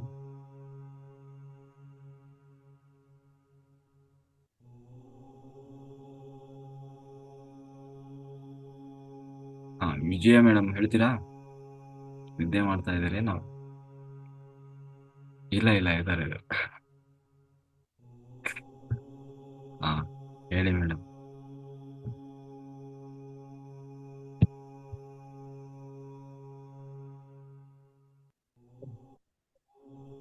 Thank you sir. ಕೆಲವು ದಿನಗಳಿಂದ ಬಹಳ ಯೋಗ ನಿದ್ರೆ ಕಾಡ್ತಿದೆ ಸರ್. ಒಂದ್ 3-4 ದಿನದಿಂದ ಎಷ್ಟು ನಾನು ಧ್ಯಾನ ಕೂತ್ಕೊಂಡ ತಕ್ಷಣ ಇವತ್ತಿನ ಕ್ಲಾಸ್ ನೀಟಾಗಿ ಕೇಳ್ಬೇಕು, ಪ್ರತಿದಿನ ಮತ್ತೆ ಮರುದಿನ ಬರ್ಕೊಳ್ಳೋಂತ, ಯಾಕೆ ಗೊತ್ತಾಗ್ತಿಲ್ಲ. ಇಷ್ಟು ನಾನು ನಿರ್ಜಲ ಉಪವಾಸ ಮಾಡಿದಾಗ ಕೂಡ ನಂಗೆ ನಿದ್ದೆ ಮತ್ತೆ ಉಪವಾಸ ಇದ್ರೆ ಪ್ರತಿ ಏಕಾದಶಿಗೂ ಕೂಡ ಈ ರೀತಿ ಯೋಗ ನಿದ್ರೆ ಕಾಡ್ತಿರ್ಲಿಲ್ಲ. ಸರ್ತಿ ಉಪವಾಸ ಡೈಲಿ ಊಟ ಬಿಟ್ಟಿದ್ದೀನಿ ಸರ್ ನಾನು. ರಾತ್ರಿ ಕ್ಲಾಸ್ ನಿದ್ದೆ ಇದಕ್ ಬರ್ತಿರ್ಬೋದೇನೋ ಅನ್ಕೊಂಡು ಊಟ ಬಿಟ್ಟಿದ್ರು ಕೂಡ ನಿದ್ದೆ ಆ ಯೋಗ ನಿದ್ರೆ ಹೋಗೋದು ಗೊತ್ತಾಗ್ತಿಲ್ಲ ಸರ್. ಬಹಳ ಪೂರ್ತಿ ಊಟ ಬಿಡಬಾರದು ಮೇಡಮ್. ಈಗ ನಿನ್ನೆ ಏಕಾದಶಿ ಆಯ್ತು ಆಯ್ತು, ಯಾರೇ ಆದ್ರೂ ರಾತ್ರಿ ಆದ್ರೂ ಅಷ್ಟೇ, ನೀವು ಪೂರ್ತಿ ಊಟ ಬಿಟ್ಟರೆ ದೇಹ ಸುಸ್ತಾಗ್ತದಲ್ವಾ, ಅವಾಗ ರೆಸ್ಟಿಗೆ ಹೋಗ್ತದೆ, ಅದು ಯೋಗ ನಿದ್ರೆಗೆ ಹೋಗ್ತದೆ. ಸ್ವಲ್ಪನಾದ್ರೂ ಹೊಟ್ಟೆಯಲ್ಲಿ ಊಟ ಇರಬೇಕು. ಹಣ್ಣು ಪೂರ್ತಿ ತಿಂತೀನಿ ಸರ್, ಹಣ್ಣುಗಳನ್ನ ಹಣ್ಣು ತಿಂತೀನಿ. ತಿನ್ಕೊಡಿ. ಆಯ್ತು, ಏನಾದ್ರೂ ರೊಟ್ಟಿನೋ ಚಪಾತಿನೋ ಏನಾದ್ರೂ ತಿಂದಿರ್ಬೇಕು. ಹಣ್ಣು ಕೂಡ 2 ತಾಸು ಅಷ್ಟೇ ಅದು. ಅದು ಕರಿಗಿ ಹ್ಮ್. ಹೋಗ್ಬಿಡು. ಹ್ಮ್. ಹೇಳಿ ಮೇಡಮ್, ಏನ್ ಬರ್ಕೊಂಡ್ರಿ ಇವತ್ತು? ನಿದ್ದೆ ಮಾಡ್ಬಿಟ್ರ? ಇಲ್ಲ ಸರ್, ಮೊದಲಿಂದ ಬರ್ದಿದ್ದೀನಿ. ಮತ್ತೆ ಲಾಸ್ಟ್ ಕೊನೆಯಲ್ಲಿ ಸ್ವಲ್ಪ ಮನುಷ್ಯ ಸಾಧನೆ ಮಾಡಲು ತಯಾರಾದಾಗ ಅತೀಂದ್ರಿಯ ಶಕ್ತಿಗಳು ಎದುರಾಗ್ತವೆ. ಇಂತಹ ಅತೀಂದ್ರಿಯ ಶಕ್ತಿಗಳನ್ನ ದಿವ್ಯ ಜ್ಞಾನ ಅಂತ ಕರಿತೀವಿ. ಇದನ್ನ ನಾವು ಇವತ್ತು ಸಾಧಿಸಬೇಕಿದೆ. ಅದಕ್ಕಾಗಿಯೇ ಪತ್ರಿಜಿಯವರು ಏನ್ ಹೇಳ್ತಾರೆ, ಮೈ ಡಿಯರ್ ಗಾಡ್ಸ್ ಅಂತ ಕರೀತಾರೆ. ಎಲ್ಲರೂ ಆತ್ಮಸ್ಥಿತಿಯಲ್ಲಿ ಇರುವುದಿಲ್ಲ, ಅಸತ್ಯಕ್ಕಾಗಿ ದುಡಿತಿರ್ತಾರೆ. ಸೊ ವಸಿಷ್ಠರು ಏನ್ ಹೇಳ್ತಾರೆ ಅಂದ್ರೆ, ಭೂಮಿಯ ಮೇಲೆ 1% ಕೂಡ ಸುಖ ಅನ್ನೋದೇ ಇಲ್ಲ. ಕೊನೆಗೆ ಸತ್ಯವಾದದ್ದು ಯಾವುದು ಎಂದ್ರೆ, ಸಂಪೂರ್ಣ ಇರುವುದೆಲ್ಲವೂ ದುಃಖವೇ ಹೊರತು ಎಲ್ಲೂ ಕೂಡ ಸತ್ಯವಾದದ್ರ ಜೊತೆಗೆ ಇರುವುದರ ಸಂಖ್ಯೆ ತುಂಬಾ ಕಡಿಮೆ ಇದೆ. ನಾವು ಪ್ರತಿನಿತ್ಯ ಈ ದೇಹ ಅಸತ್ಯವಾದದ್ದು, ಅಪರಿಮಿತವಾದದ್ದು ಎಂದು ಹೇಳ್ಕೊಳ್ತಾ ಇರಬೇಕು, ತಿಳಿಯಬೇಕು. ಸಜ್ಜನರು, ಸತ್ಪುರುಷರು ನಮ್ಮ ಜೊತೆ ಇರಬೇಕು. ಏನ್ ಮಾಡ್ಬೇಕು, ನಾನು ಆತ್ಮಕ್ಕಾಗಿ ಶ್ರಮಿಸಬೇಕು.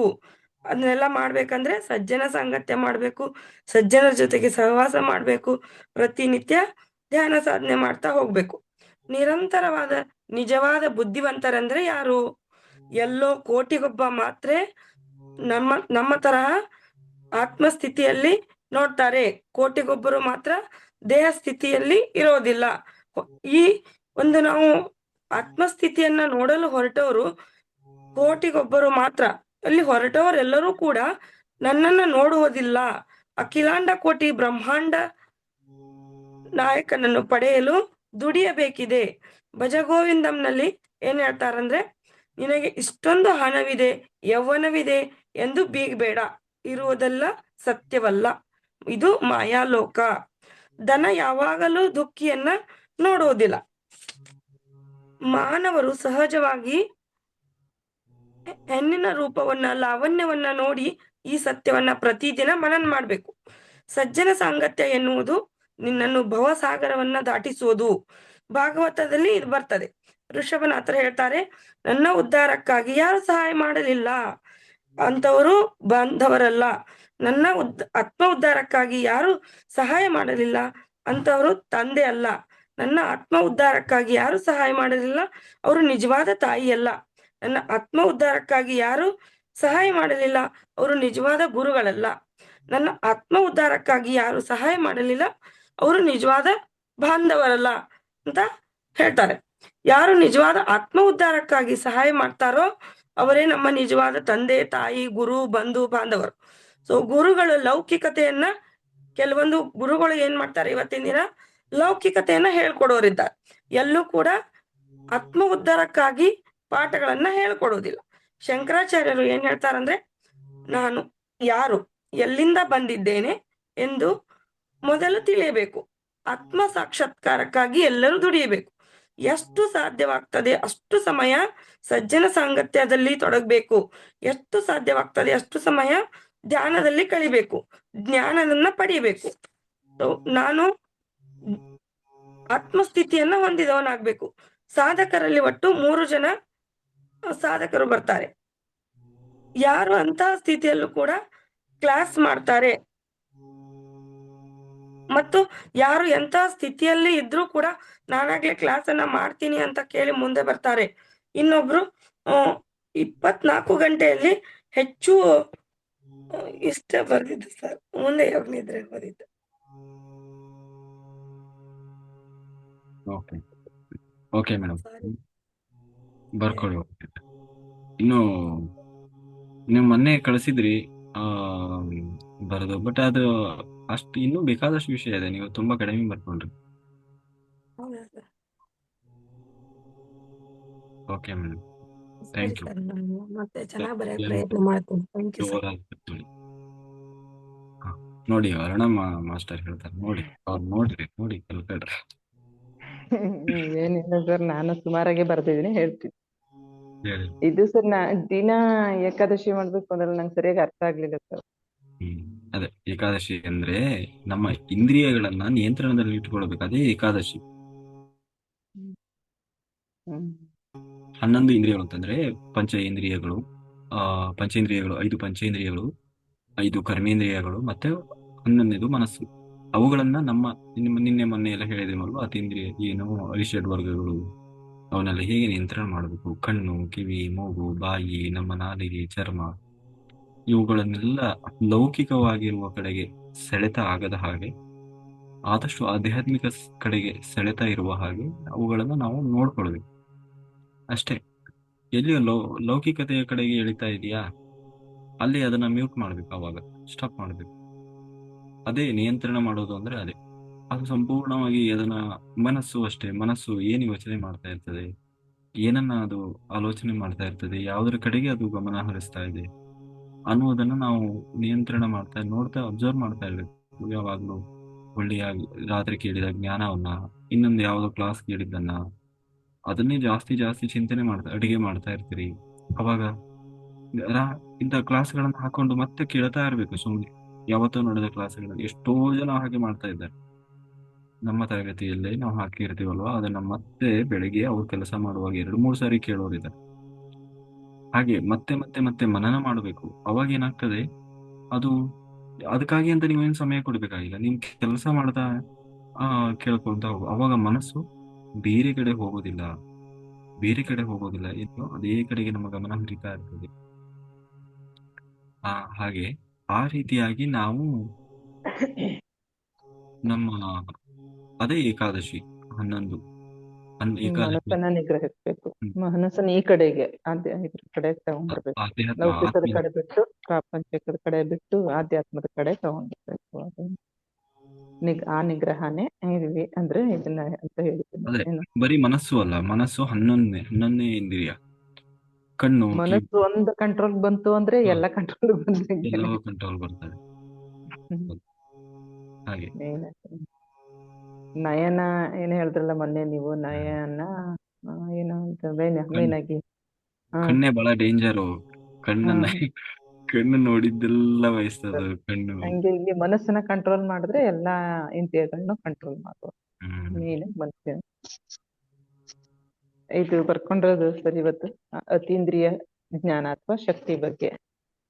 ಅಂದ್ರೆ ಅತೀಂದ್ರಿಯ ಜ್ಞಾನ ಅಂದ್ರೆ ದಿವ್ಯ ಜ್ಞಾನ ಅಂತ. ದಿವ್ಯ ಜ್ಞಾನ ಹೊಂದಿರೋರ್ನ ದೇವ್ರು ಅಂತ ಕರಿತೀವಿ. ಇಂಥ ದಿವ್ಯ ಜ್ಞಾನ ಪಡೆದಿರೋರು 1,00,000 ಕೋಟಿಗೊಬ್ರು. ಅವ್ರಿಗೆ ಅಂದ್ರೆ 1,00,000 ಕೋಟಿಗೊಬ್ಬರಿಗೆ ಈ ರೀತಿಯ ವಿರಕ್ತಿ ಉಂಟಾಗುತ್ತೆ. ವಶಿಷ್ಠ ಮಹರ್ಷಿಗಳು ಶ್ರೀರಾಮನಿಗೆ ಮಾಡಿದ ಬೋಧನೆಗಳು ಏನಂದ್ರೆ, ಪ್ರಪಂಚದಲ್ಲಿ ದುಃಖನೇ ತುಂಬಾ ಹೇರಳವಾಗಿದೆ, 1% ಕೂಡ ಸುಖ ಇಲ್ಲ. ಈಗಿರುವುದೆಲ್ಲ ಸುಖದ ರೀತಿಯ ಮಾಯೆ, ಕೊನೆಗೆ ಅದು ನಮ್ಮನ್ನು ದುಃಖಕ್ಕೆ ಕೊಂಡೋಗಿ ನಿಲ್ಸುತ್ತೆ. ನಾವು ಪ್ರತಿನಿತ್ಯ ಈ ಶರೀರ ಅಶಾಶ್ವತ ಎನ್ನುವ ಚಿಂತನೆ ಮಾಡ್ತಾ ಇರ್ಬೇಕು. ಸಜ್ಜನ ಸಾಂಗತ್ಯ ಮಾಡ್ತಾ ಇರ್ಬೇಕು, ಸಜ್ಜನ ಸಾಂಗತ್ಯದಲ್ಲಿ ಇರ್ಬೇಕು. ಆತ್ಮಜ್ಞಾನ ಪಡಿತಾ ಇರ್ಬೇಕು, ಆತ್ಮದ ಉನ್ನತಿಗೆ ಶ್ರಮಿಸ್ತಾ ಇರ್ಬೇಕು. ಸ್ವಾಧ್ಯಾಯ ಕೇಳ್ತಾ ಇರ್ಬೇಕು, ಓದ್ತಾ ಕೇಳ್ತಾ ಇರ್ಬೇಕು. ಇವುಗಳನ್ನ ಮಾಡ್ತಾ ಇರ್ಬೇಕು. ವಶಿಷ್ಠರು ಹೇಳ್ತಾರೆ, ನಿಜವಾದ ಬುದ್ಧಿವಂತರು ವಿರಕ್ತಿ ಹೊಂದಿ ಆತ್ಮ ಸಾಕ್ಷಾತ್ಕಾರ ಹೊಂದಲು ಪ್ರಯತ್ನಿಸ್ತಾ ಇರ್ತಾರೆ ಯಾವಾಗ್ಲೂ. ಶಂಕರಾಚಾರ್ಯರು ಭಜಗೋವಿಂದಮ್ಮಂದಿ ನಿನಗೆ ಇಷ್ಟೊಂದು ಹಣ, ಅಧಿಕಾರ, ಯೌವನ, ಜನಬಲ ಎಲ್ಲ ಇದೆ ಅಂತ ಗರ್ವಿಸಬೇಡ, ಇದೆಲ್ಲ ಮಾಯೆ, ಅಶಾಶ್ವತವಾದದ್ದು. ಧನ ದುಃಖಮಯ, ಧನ ಕೂಡ ದುಃಖಮಯ, ಸಂತೋಷ ಕೊಡುವಂತೆ ಮಾಯೆಯಾಗಿ ಕಾಡುತ್ತೆ. ಹುಟ್ಟಿದವನಿಗೆ ಹಣವಿದ್ದವನಿಗೆ ಮಗನಿಂದಲೂ ಭಯ ಇದೆ. ಹೆಣ್ಣು ಗಂಡಿನ ಸೌಂದರ್ಯ ನೋಡಿ ಮೋಹಿಸಬೇಡ, ಇದು ಒಂದು ರೀತಿಯ ಮಾಯೆ, ತಿಳ್ಕೊ. ಏಕೆ ಗಂಡ ಹೆಂಡತಿ ಮಕ್ಕಳು ಬಂಧುಗಳು ಅಂತ ಒದ್ದಾಡ್ತಾ ಇರ್ತೀಯ? ಧರ್ಮ ಪರಿಪಾಲನೆ ಮಾಡು, ಸಜ್ಜನ ಸಾಂಗತ್ಯ ಮಾಡು. ಇದೆಲ್ಲ ಭವಸಾಗರವನ್ನು ದಾಟಿಸುವಂತ ಇವು. ಇದಕ್ಕೆ ಸರಿಸಮಾನ ಮತ್ತೊಂದಿಲ್ಲ. ನಿನ್ನ ನಿಜವಾದ ಬಂಧುಗಳು ಯಾರು ತಿಳ್ಕೊ. ಆತ್ಮಜ್ಞಾನ ನೀಡದ ತಂದೆ ತಾಯಿಗಳು ನಿಜವಾದ ತಂದೆ ತಾಯಿಗಳಲ್ಲ. ಆತ್ಮಜ್ಞಾನ ನೀಡದ ಬಂಧುಗಳು ನಿಜವಾದ ಬಂಧುಗಳಲ್ಲ. ಆತ್ಮಜ್ಞಾನ ನೀಡದ ಗುರು ನಿಜವಾದ ಗುರು ಅಲ್ಲ. ಆತ್ಮದ ಉನ್ನತಿಗೆ ಬೇಕಾದ ಜ್ಞಾನ ಹೇಳ್ಕೊಡೋರೆ ನಿಜವಾದ ತಂದೆ ತಾಯಿಗಳು, ಬಂಧುಗಳು. ಗುರುಗಳು. ಶಂಕರಾಚಾರ್ಯರು ಹೇಳಿದರೆ, ನಾನು ಯಾರು ಅಂತ ತಿಳ್ಕೊಳ್ಳೋದಕ್ಕೆ ಏನಂದ್ರೆ ತೀವ್ರ ಧ್ಯಾನ ಸಾಧನೆ ಮಾಡ್ತಾ ಇರ್ಬೇಕು, ಸಜ್ಜನ ಸಾಂಗತ್ಯ ಮಾಡ್ತಾ ಇರ್ಬೇಕು. ಎಲ್ಲರೂ ಅದೇ ಹೇಳಿರೋದು. ಸ್ವಾಧ್ಯಾಯ ಮಾಡ್ತಾ ಇರ್ಬೇಕು, ನಿರಂತರ ಪ್ರಯತ್ನ ಮಾಡ್ತಾ ಮೋಕ್ಷತ್ವ ಪಡೆಯೋದು ದಾರಿನಲ್ಲಿ ಇರ್ಬೇಕು. ಇವರನ್ನ ಮುಮುಕ್ಷಗಳು ಅಂತ ಕರೀತಾರೆ. ಇವರಲ್ಲಿ ಯಾವುದೇ ಲೌಕಿಕ ಸುಖ ಭೋಗಗಳ ಆಸೆ ಇರಲ್ಲ.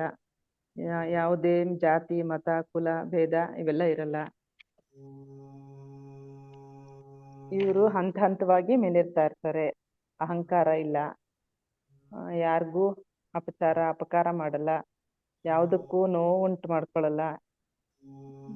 ಈ ರೀತಿ ಮತ್ತೆ ಹಿಂದಿನ ವಿಷಯಗಳನ್ನ, ಘಟನೆಗಳನ್ನ ನೆನಪಿಸ್ಕೊಳ್ಳಲ್ಲ. ಧ್ಯಾನ ಸಾಧನೆಯ ಮೇಲೆ ಮಾತ್ರ ಗಮನ ಹೊಂದಿರ್ತಾರೆ. ಸಜ್ಜನ ಸಾಂಗತ್ಯದಲ್ಲಿ ಇರ್ತಾರೆ. ಇವರೇ ಮುಮುಕ್ಷಗಳು. ಇವರಲ್ಲಿ ಕೆಳಗಿನ ಅಂದ್ರೆ ಮುಂದಿನ ರೀತಿಯ ಬದಲಾವಣೆಗಳು ಪ್ರಾರಂಭ ಆಗ್ತವೆ. ಹೆಂಗೆ ಅಂದ್ರೆ ಅವ್ರಿಗೆ ಆಶ್ಚರ್ಯ ಆಗುವಂತ ದೃಶ್ಯಗಳು ಕಾಣಿಸ್ತವೆ. ದಿವ್ಯ ನೇತ್ರ ಓಪನ್ ಆಗುತ್ತೆ, ದಿವ್ಯ ದೃಷ್ಟಿ ಉಂಟಾಗತ್ತೆ. ನೂರಾರು, ಸಾವಿರಾರು, ಲಕ್ಷಾಂತರ ವರ್ಷಗಳ ಹಿಂದಿನ ಜನ್ಮದ ರಹಸ್ಯಗಳನ್ನೆಲ್ಲ ತಿಳ್ಕೊಳ್ತಾರೆ. ಅಂದ್ರೆ ಜನ್ಮಗಳನ್ನೆಲ್ಲ ನೋಡ್ಕೊಳ್ತಾರೆ, ರಹಸ್ಯಗಳನ್ನೆಲ್ಲ ತಿಳ್ಕೊಳ್ತಾರೆ. ಸೂಕ್ಷ್ಮ ದೇಹ ಯಾನ ಮಾಡ್ತಾರೆ. ಆಗ ಈ ದೇಹ ನಾನಲ್ಲ, ಆತ್ಮ ಎಂಬ ಅರಿವು ಅವ್ರಿಗುಂಟಾಗತ್ತೆ. ಪ್ರಾಣಮಯ ಶಕ್ತಿ ಹರಿಯೋದನ್ನ ನೋಡ್ಕೊಳ್ತಾರೆ. ಟೆಲಿಪತಿ ಗೊತ್ತಾಗತ್ತೆ ಅವ್ರಿಗೆ, ಸ್ಪರ್ಶಗ್ರಹಣ ಗೊತ್ತಾಗತ್ತೆ. ಅಷ್ಟಸಿದ್ಧಿಗಳು ಅವರಲ್ಲಿ ಜಾಗೃತ ಆಗ್ತವೆ. ಅಷ್ಟಸಿದ್ಧಿಗಳು ಅಂದ್ರೆ ಅಣಿಮ ಅಂದ್ರೆ ಸೂಕ್ಷ್ಮ ರೂಪ ಧರಿಸೋದು ಗೊತ್ತಾಗತ್ತೆ. ಮಹಿಮಾ ಅಂದ್ರೆ ದೊಡ್ಡದಾಗಿ ಅಗಾಧವಾಗಿ ಬೆಳೆಯುವಂತ ಶಕ್ತಿನೂ ಇರುತ್ತೆ. ಗರಿಮ ಭಾರವಾಗೂ ಆಗ್ತಾರೆ, ಲಘಿಮ ಹಗುರವಾಗೂ ಆಗ್ತಾರೆ. ಪ್ರಾಪ್ತಿ ಬೇಕಾದ್ದನ್ನು ಪಡೆಯವರಾಗ್ತಾರೆ. ಪ್ರಕಾಮ್ಯ ವಿಶೇಷವಾಗಿ ಬೇಕಾದ್ದನ್ನು ಸೃಷ್ಟಿಸಿಕೊಳ್ಳುವಂತ ಶಕ್ತಿ ಅವರಲ್ಲಿ ಬರುತ್ತೆ. ಈಶತ್ವ ಎಲ್ಲರನ್ನೂ ನಿಯಂತ್ರಣದಲ್ಲಿ ಇಟ್ಕೊಳ್ಳುವಂತ ಶಕ್ತಿ ಬರುತ್ತೆ. ವಶತ್ವ ಬೇಕಾದವ್ರನ್ನ ವಶ ಮಾಡಿಕೊಳ್ಳುವಂತ ಶಕ್ತಿ ಬರುತ್ತೆ. ಸಾಮಾನ್ಯರು ತಿಳಿಯಲಾರದಂತ ಎಷ್ಟೋ ವಿಷಯಗಳನ್ನು ಇವರು ತಿಳಿಯಬಲ್ಲರು. ಪ್ರಾಪಂಚಿಕ ವಿಷಯಗಳ ಬಗ್ಗೆ ಇವರು ವಿರಕ್ತಿ ಹೊಂದುತ್ತಾರೆ. ಧ್ಯಾನ ಸಾಧನೆಯ ಕೃಷಿ ಮಾಡಿದರೆ ಸೃಷ್ಟಿಯೇ ಅದಕ್ಕೆ ಸಹಕರಿಸುತ್ತೆ.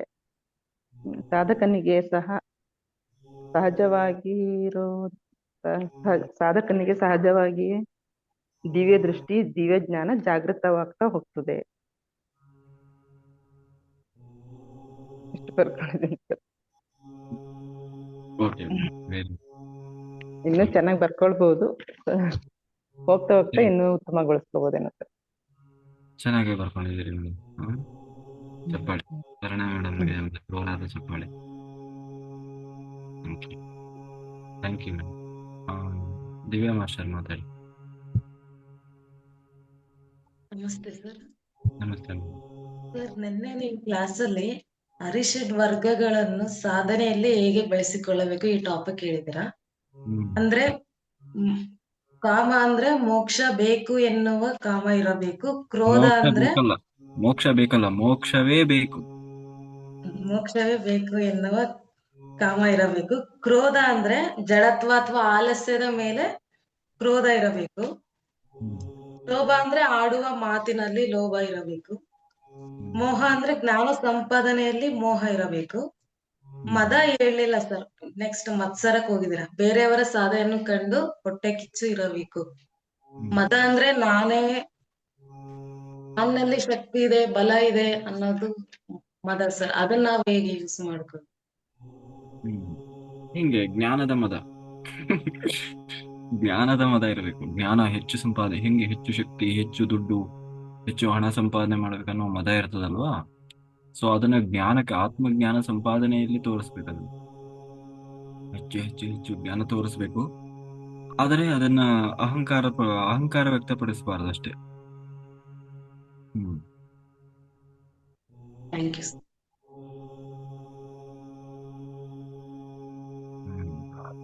ಇವತ್ತು ಬರ್ಕೊಂಡ್ರೆ ಎಲ್ಲ ಚೆನ್ನಾಗಿ. Okay madam. Thank you. Okay masters, ಎಲ್ಲರೂ ಹಳೆಯ ವರ್ಷದಿಂದ ಹೊಸ ವರ್ಷಕ್ಕೆ ಕಾಲಿಡ್ತಾ ಇದ್ದೀರಿ. ಎಲ್ಲ ನಿಮ್ಮ ದುಃಖ ಅನ್ನೋದು ಕೂಡ ಒಂದು ಮಾಯಿ, ಅಸತ್ಯವಾದದ್ದು. ಇವತ್ತು ನೀವು ಕಷ್ಟಪಡ್ತಾ ಇದ್ದೀರಿ, ದುಃಖ ಪಡ್ತಾ ಇದ್ದೀರಿ, ಬಡತನದಲ್ಲಿದ್ದೀರಿ, ನೋವಿನಲ್ಲಿದ್ದೀರಿ, ಏನೋ ನಿಮ್ಮಲ್ಲಿ ಎಷ್ಟೋ ಆ ಸಮಸ್ಯೆಗಳಿದೆ. ಅದು ಎಲ್ಲವೂ ಮಾಯಿ, ಅದು ಯಾವುದು ಸತ್ಯ ಅಲ್ಲ. ಎಲ್ಲವೂ ಅಸತ್ಯವಾದದ್ದು, ಎಲ್ಲವೂ ಒಂದು ದಿನ ಕಳೆದು ಹೋಗುವಂಥದ್ದು. ಹಾಗಾಗಿ ಹೀಗೆ ನೋಡಿ, ಯಾವುದು ಯಾವುದು ಶಾಶ್ವತ ಅಲ್ಲ. ಈ ವರ್ಷವೂ ಶಾಶ್ವತ ಅಲ್ಲ ಅಲ್ವಾ? ನಿಜ ಬೇರೆ, ಸತ್ಯ ಬೇರೆ. ಕಣ್ಣಿಗೆ ಕಾಣುವುದೆಲ್ಲ ನಿಜ, ಆದರೆ ಸತ್ಯ ಬೇರೆನೇ ಇರ್ತದೆ. ನಿಮಗೆ ಏನಾದರೂ ಏನೇ ಸಮಸ್ಯೆಗಳಿದ್ರು ಅದು ಯಾವುದು ಸಮಸ್ಯೆ ಅಲ್ಲ, ಅದು ಅಸತ್ಯ, ಅದು ಸುಳ್ಳದು. ಅದರಲ್ಲಿ ಯಾವ ಅರ್ಥವೂ ಇಲ್ಲ. ಅದಕ್ಕಾಗಿ ನಾವು ಚಿಂತಿಸುವ ಅವಶ್ಯಕತೆ ಇಲ್ಲ.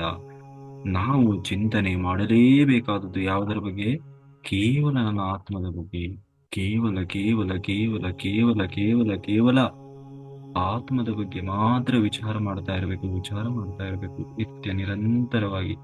ನಾನು ಹೇಳ್ತಾ ಇರೋದು ನಿಮಗೆ ಅತಿರೇಕ ಅನಿಸ್ಬೋದು, ಅತಿ ಅನಿಸ್ಬೋದು, ಆದ್ರೆ ಇದೇ ನಿಜವಾದ ಬುದ್ಧಿವಂತರು ಮಾಡಬೇಕಾದದ್ದು. ನಿಜವಾದ ಬುದ್ಧಿವಂತರು. ನಾವು ನೋಡ್ಲಿಕ್ಕೆ ಲೋಕದ ಜನರಿಗೆ ಹುಚ್ಚರ ಹಾಗೆ ಕಾಣಬಹುದು. ನಾವು ಏನ್ ಮಾಡ್ತಾ ಇದೀವಿ, ನಾವೇನು ಹುಚ್ಚರು ಇದ್ಯಾಕ ಅತಿ ಆಗ್ತಲ್ವಾ ಅಂತ ಅನಿಸ್ಬೋದು. ಮಾನವ ಜನ್ಮ ದುರ್ಲಭವಾದದ್ದು, ಹಾಳು ಮಾಡಿಕೊಳ್ಳಬೇಡಿರ, ಹುಚ್ಚಪ್ಪಗಳಿರ, ನೀರ ಮೇಲಿನಗೊಳ್ಳಿ ನಿಜವಲ್ಲ ಹರಿ. ಯಾವಾಗ ಯಾವಾಗ ಪ್ರಾಣ ಭಿಕ್ಷೆ ಯಾರೇ ಹೋಗ್ತದೋ ಗೊತ್ತಿಲ್ಲ. ಯಾರಾದ್ರೂ ನಿಮಗೆ ಸರ್ಟಿಫಿಕೇಟ್ ಕೊಟ್ಟಿದಾರಾ? 100 ವರ್ಷ ಬದುಕಿರ್ತೀರಿ, 80 ವರ್ಷ ಬದುಕಿರ್ತೀರಿ, 70 ವರ್ಷ ಬದುಕಿರ್ತೀರಿ, ಗೊತ್ತಿಲ್ಲ. ಯಾರದು ಯಾವಾಗ ಗೊತ್ತಿಲ್ಲ. ಇವತ್ತೇ ನನ್ನ ದಿನ, ಇವತ್ತೇ ನನ್ನ ಸಾಧನೆಯ ದಿನ ಅಂತ ಬದುಕಬೇಕು ನಾವು. ನಾಳೆ ಮಾಡಿದ್ರಾಯ್ತು, ನಾಳೆ ಮಾಡಿದ್ರಾಯ್ತು ಅಂದ್ರೆ ನಾಳೆ ಇನ್ನೊಂದು ಬಂದಿರ್ತದೆ, ನಾಡ್ದು ಇನ್ನೊಂದು ಬಂದಿರ್ತದೆ, ಆಚೆ ನಾಡಿದ್ದು ಇನ್ನೊಂದು ಬಂದಿರ್ತದೆ. ನಾಳೆ ನಾಳೆ ನಾಳೆ ನಾಳೆ ನಾಳೆ ಅಂತ ಹೋದ್ರೆ ಸಾಧನೆ ಅನ್ನೋದು ಯಾವತ್ತೂ, ಸಂಸಾರ ಅನ್ನುವುದೇ ಹಾಗೆ. ಸಂಸಾರ ಮೀನ್ಸ್ ಬರೀ ಗಂಡ ಹೆಂಡತಿ ಮಕ್ಕಳು ಅಂತಲ್ಲ. ಬರೀ ಸಂಸಾರ ಅಂದ್ರೆ ಬರೀ ಗಂಡ ಹೆಂಡತಿ ಮಕ್ಕಳು ಅಂತಲ್ಲ. ಇಡೀ ಜಗತ್ತೇ ಒಂದು ಸಂಸಾರ. ಇಡೀ ನಮ್ಮ ಬದುಕಿನಲ್ಲಿ ಏನೆಲ್ಲ ಎದುರಾಗ್ತಾ ಇದೆ ಎಲ್ಲವೂ ಒಂದು ಸಂಸಾರ. ಆ ಸಂಸಾರವನ್ನ ಏನ್ ಮಾಡ್ಬೇಕು? ಅದರಲ್ಲಿ ನಾವು ಅದು ಅಸತ್ಯ ಅಂತ ತಿಳ್ಕೊಂಡ್ರೆ ಈ ಸಂಸಾರವೇ ನಮ್ಮ ಪಾಲಿಗೆ ಆನಂದಮಯವಾಗ್ತದೆ. ಇದು ಸತ್ಯ ಅಂತ ನಾವು ಭ್ರಮಿಸಿದ್ರೆ ಇದರಷ್ಟೇ ಇರುವಷ್ಟು ದುಃಖ ಎಲ್ಲೂ ಇಲ್ಲ. ಅದಕ್ಕಾಗಿ ಗೀತೆಯಲ್ಲಿ ಕೃಷ್ಣ ಒತ್ತಿ ಒತ್ತಿ ಒತ್ತಿ ಹೇಳಿದ್ದಾನೆ, ಅರ್ಜುನ, ಭೂಮಿ ಮೇಲೆ ಸುಖ ಅನ್ನೋದು ಇಲ್ಲವೇ ಇಲ್ಲ. ಇಲ್ಲ, ಸುಖ ಅನ್ನೋದೇ ಇಲ್ಲ. ನಾನು ಹೇಳ್ತಾ ಇದ್ದೀನಿ ಅಲ್ವಾ, ಸುಖ ಇಲ್ಲ ಇಲ್ಲ. ಮತ್ತೆ ಇದೆ ಅಲ್ವಾ, ಅದು ನಿನ್ನ ಭ್ರಮೆ. ಅದು ಅದು ನಿಜವಾದ ಶಾಶ್ವತವಾದ ಸುಖ ಅಲ್ಲ. ನಿನ್ನ ಮೋಕ್ಷ ಸುಖಕ್ಕಾಗಿ ಪ್ರಯತ್ನ ಮಾಡು, ಅಲ್ಲಿದೆ ಎಷ್ಟು ಸುಖ ಅಂತಂದ್ರೆ ಆ ಆನಂದಕ್ಕೆ, ಸುಖಕ್ಕೆ ಪಾರವಿಲ್ಲ ಅಲ್ವಾ? ಈಗ ಎಲ್ಲರಿಗೂ ಒಂದ್ಸರಿ ಅನ್ಮ್ಯೂಟ್ ಆಪ್ಷನ್ ಕೊಡ್ತೀನಿ. ಎಲ್ಲರೂ ಹ್ಯಾಪಿ ನ್ಯೂ ಇಯರ್ ಹೇಳಿ, ಆಯ್ತಾ? ಎಲ್ಲಿದೆ ಕಾಲ್ ಟು ಅನ್ಮ್ಯೂಟ್. ಓಕೆ, ಎಲ್ಲರೂ ಅನ್ಮ್ಯೂಟ್ ಮಾಡಿ ಹ್ಯಾಪಿ ಬರ್ತಾರೆ. ಏನೋ happy new year. Happy New Year, sir. Happy Wish new you year to Happy all. New Year, sir. Happy New Year, sir. Happy New Year, sir. Happy New Year, New Year. ನನಗೆ ಅಷ್ಟೇ Happy ಹೇಳ್ಬೇಕು, New Year. ಎಲ್ಲರಿಗೂ ಹೇಳಿ, ಎಲ್ಲರಿಗೂ ಹೇಳಿಬಿಡಿ ಎಷ್ಟು. ಎಲ್ಲರಿಗೂ ಹೊಸ ಶುಭಾಶಯಗಳು, ವರ್ಷದ ಶುಭಾಶಯಗಳು ಎಲ್ಲ ಮಕ್ಕಳಿಗೆ. Happy New Year, sir. Happy New Year, Happy Master. New Year, sir. Happy New Year. ಎಲ್ರಿಗೂ ಎಲ್ಲರಿಗೂ ಹ್ಯಾಪಿ ನ್ಯೂ ಇಯರ್. ಎಲ್ಲರಿಗೂ ಹೊಸ ವರ್ಷದ ಹಾರ್ದಿಕ ಎಲ್ಲರಿಗೂ ಹೊಸ ಶುಭಾಶಯಗಳು. ವರ್ಷದ ಶುಭಾಶಯಗಳು.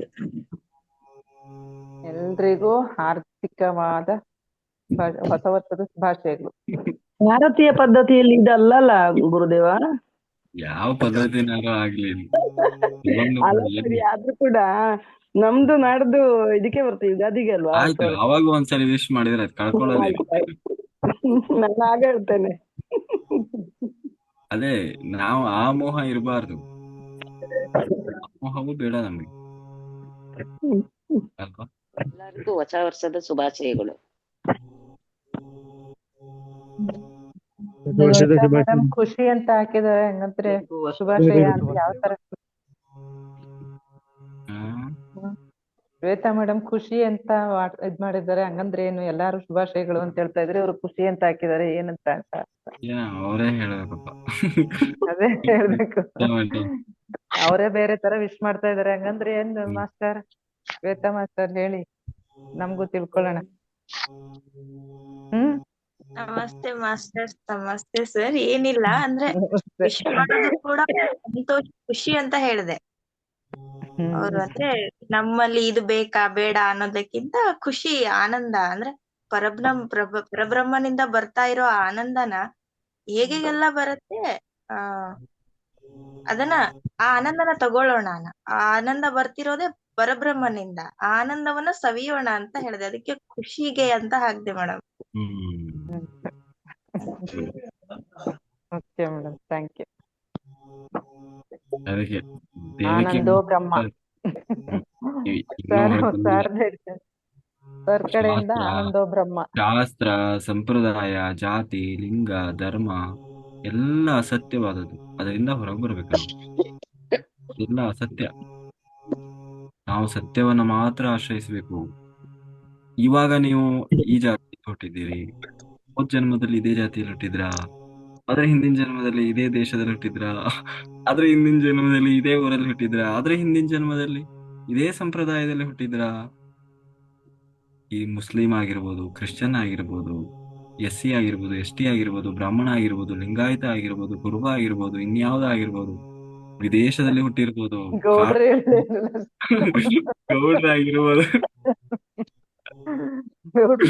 ಒಕ್ಕಲಿಗರಾಗಿರ್ಬೋದು, ಅದನ್ನೇ ಹೇಳುದು. ಅದೇ ಮಾಯಿ. ಇದೆಲ್ಲ ಅಸತ್ಯ. ಇದು ನೋಡುವ ಹಾಗೆ ಸತ್ಯ ಹಾಗೆ ಕಾಣಿಸ್ತಾ ಇದೆ.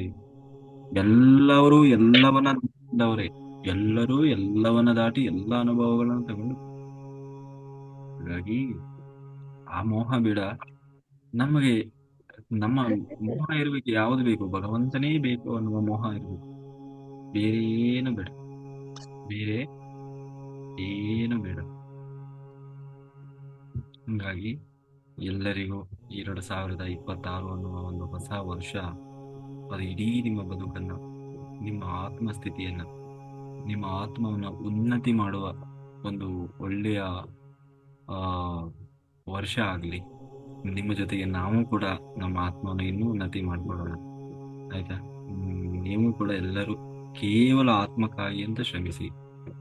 ನಿಮಗೆ ಅನಿಸ್ಬೋದು, ಎಲ್ಲ ಬಿಟ್ಟು ಆತ್ಮಕ್ಕಾಗಿ ಅಂತ ಕುಂತರೆ ಮತ್ತೆ ಹೊಟ್ಟೆಪಾಡು ಹೇಗೆ ನಡಿಬೇಕು, ಜೀವನ ನಡೆಯೋದು ಹೆಂಗೆ ಅಂತ. ನಾವು ಅದನ್ನೇ ಹೇಳಿದ್ದು. ನಾನು ಅಂತ ಹೊರಟಾಗ ದೇವರು ಸುಮ್ಮನೆ ಇರ್ತಾನೆ. ಆಯ್ತಾ?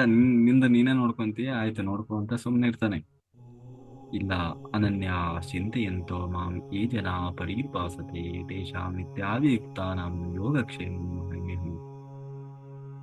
ಯಾರು ಮನಸ್ಸಿನ ನಿಶ್ಚಿಂತರಾಗಿ ಎಲ್ಲ ಮನಸ್ಸನ್ನು ಶುದ್ಧ ಮಾಡಿದವನಾಗಿ, ಯಾರು ಮನಸ್ಸನ್ನು ನನ್ನಲ್ಲೇ ಇಟ್ಟಿದ್ದಾನೆ, ನನ್ನಲ್ಲಿ ಇಟ್ಟು ಯೋಗ ನಿರತನಾಗಿದ್ದಾನೆ, ಅವನ ಯೋಗಕ್ಷೇಮದ ಜವಾಬ್ದಾರಿ ನನ್ನದು. ಯೋಗಕ್ಷೇಮ. ಯೋಗ ಭ್ರಷ್ಟತ್ವ ಅಲ್ಲ. ಯೋಗ ಅಂದ್ರೆ ಏನು? ಸಾಧನೆ ಮಾಡೋದು. ಸಾಧನೆ. ಆತ್ಮಕ್ಕಾಗಿ ಅಂತ ನಿರಂತರ ಸಾಧನೆ ಮಾಡ್ತಾ ಇದೆಯಲ್ಲೋ ಅದನ್ನು ಯೋಗ ಅಂತ ಕರಿತೀವಿ. ಆ ಯೋಗಕ್ಷೇಮ, ಆ ಯೋಗ ಎಲ್ಲೂ ಭ್ರಷ್ಟ ಆಗಬಾರದು. ಆ ಭ್ರಷ್ಟ ಆಗದ ಹಾಗೆ ಅವನನ್ನ ನಾನು ರಕ್ಷಣೆ ಮಾಡ್ತೇನೆ ಅಂತ ಹೇಳಿ. ಹಾಗೆ ನಾವು ದೇವರು ನೋಡ್ಕೊಳ್ತಾನೆ, ಭಗವಂತ ಇದ್ದಾನೆ, ನನಗೆ ಏನು ಬೇಕು, ಏನು ಬೇಡ, ಏನು ಕೊಡಬೇಕು, ಏನು ಕೊಡಬಾರ್ದು ಅನ್ನೋದನ್ನ ಭಗವಂತ ನೋಡ್ಕೊಳ್ತಾನೆ ಅಂತ ನಾವು ನಿರ್ಧಾರ ಮಾಡಿ ನಿಂತ್ರೆ ಎಲ್ಲವೂ ಅವನು ನೋಡ್ಕೊಳ್ತಾನೆ. ಅಯ್ಯೋ ನಾಳೆ ಹೇಗಪ್ಪ, ನಾನು ಹೇಗ್ ಮಾಡ್ಲಿ ಅಂತ ಅಂತ ನಿಂತ್ರೆ ದೇವ್ರು ಸುಮ್ಮನೆ ಇರ್ತಾನೆ. ಆಯ್ತು ನೀನೇ ನೋಡ್ಕೊಳ್ತೀಯ, ಆಯ್ತು ನೀನೇ ಮಾಡ್ಕೊಂಡು ಹೆಂಗ್ ಮಾಡ್ಕೊಂತೀಯ ಮಾಡು ಅಂತ ಹೇಳಿ. ಅದಕ್ಕಾಗಿ ಇದು ನಮ್ಮ ಸ್ವಂತ ಅನುಭವ ಕೂಡ ಹೌದು. ಹಾಗಾಗಿ ನಾವು ಯಾವುದಕ್ಕಾಗಿ ಶ್ರಮಿಸಬೇಕು? ಕೇವಲ ಆತ್ಮಕ್ಕಾಗಿ, ಪರಬ್ರಹ್ಮನಿಗಾಗಿ ಅಂತ ಹೇಳಿ ನಮ್ಮ ನಿತ್ಯ ನಿರಂತರವಾದ ಸಾಧನೆ ಇರಲಿ. ಓಕೆ, ಸಮಯ ಆಯ್ತು. ನಾವು ಇವತ್ತು ಧ್ಯಾನ ಶುರು ಮಾಡೋಣ. ಯಾರಾದ್ರೂ ಕೇಕ್ ಕಟ್ ಮಾಡಿ ಮನೇಲಿ ಏನಾದ್ರು ಆಚರಿಸೋರಿದ್ರೆ ಮಾಡಿ ಅಲ್ವಾ? ಈ ಒಬ್ಬೊಬ್ಬರದು ಒಂದೊಂದು ರೀತಿ ವಿಚಿತ್ರ ಆಚರಣೆಗಳಿರ್ತವೆ. ನಮ್ದು ಹೀಗೆ ಆಚರಣೆ. ಆದರೆ ಒಂದು ಮಾತ್ರ ಸತ್ಯ, ಎಲ್ಲರೂ ಭಗವಂತನಿಗೆ ಬಹಳ ಬಹಳ ಹತ್ತಿರ ಆಗ್ತಾ ಇದ್ದೀರಿ, ಬಹಳ ಪ್ರೀತಿ ಪಾತ್ರರಾಗ್ತಾ ಇದ್ದೀರಿ. ಅದಕ್ಕಾಗಿ ನಾವು ಶ್ರಮಿಸ್ಬೇಕು. ಅದೇ ನಿಜವಾದ ಸತ್ಯ. ಅದೆಲ್ಲವೂ ಅಸತ್ಯ. ಹಾಗಾಗಿ ಇವತ್ತಿನ ಅಸತ್ಯವಾಗಿ ನಡೀತಾ ಇರುವ ನಮ್ಮ ಸುತ್ತಮುತ್ತಲಿನ ಘಟನೆಗಳನ್ನ ನೋಡಿ ನಾವು ಯಾವುದನ್ನು ಕೂಡ ಆ ಅಯ್ಯೋ ಇದೆ ಅಂತ ಹೇಳಿ ನಾವು ನಿರ್ಧಾರ ಮಾಡ್ಕೊಳ್ಬಾರ್ದು. ನಾಳೆ ದಿವಸ ಎಲ್ಲರೂ ಚೆನ್ನಾಗಿ ಇದು ಮಾಡಿ. ಓಕೆ, ಎಲ್ಲರಿಗೂ ಒಳ್ಳೆಯದಾಗಲಿ.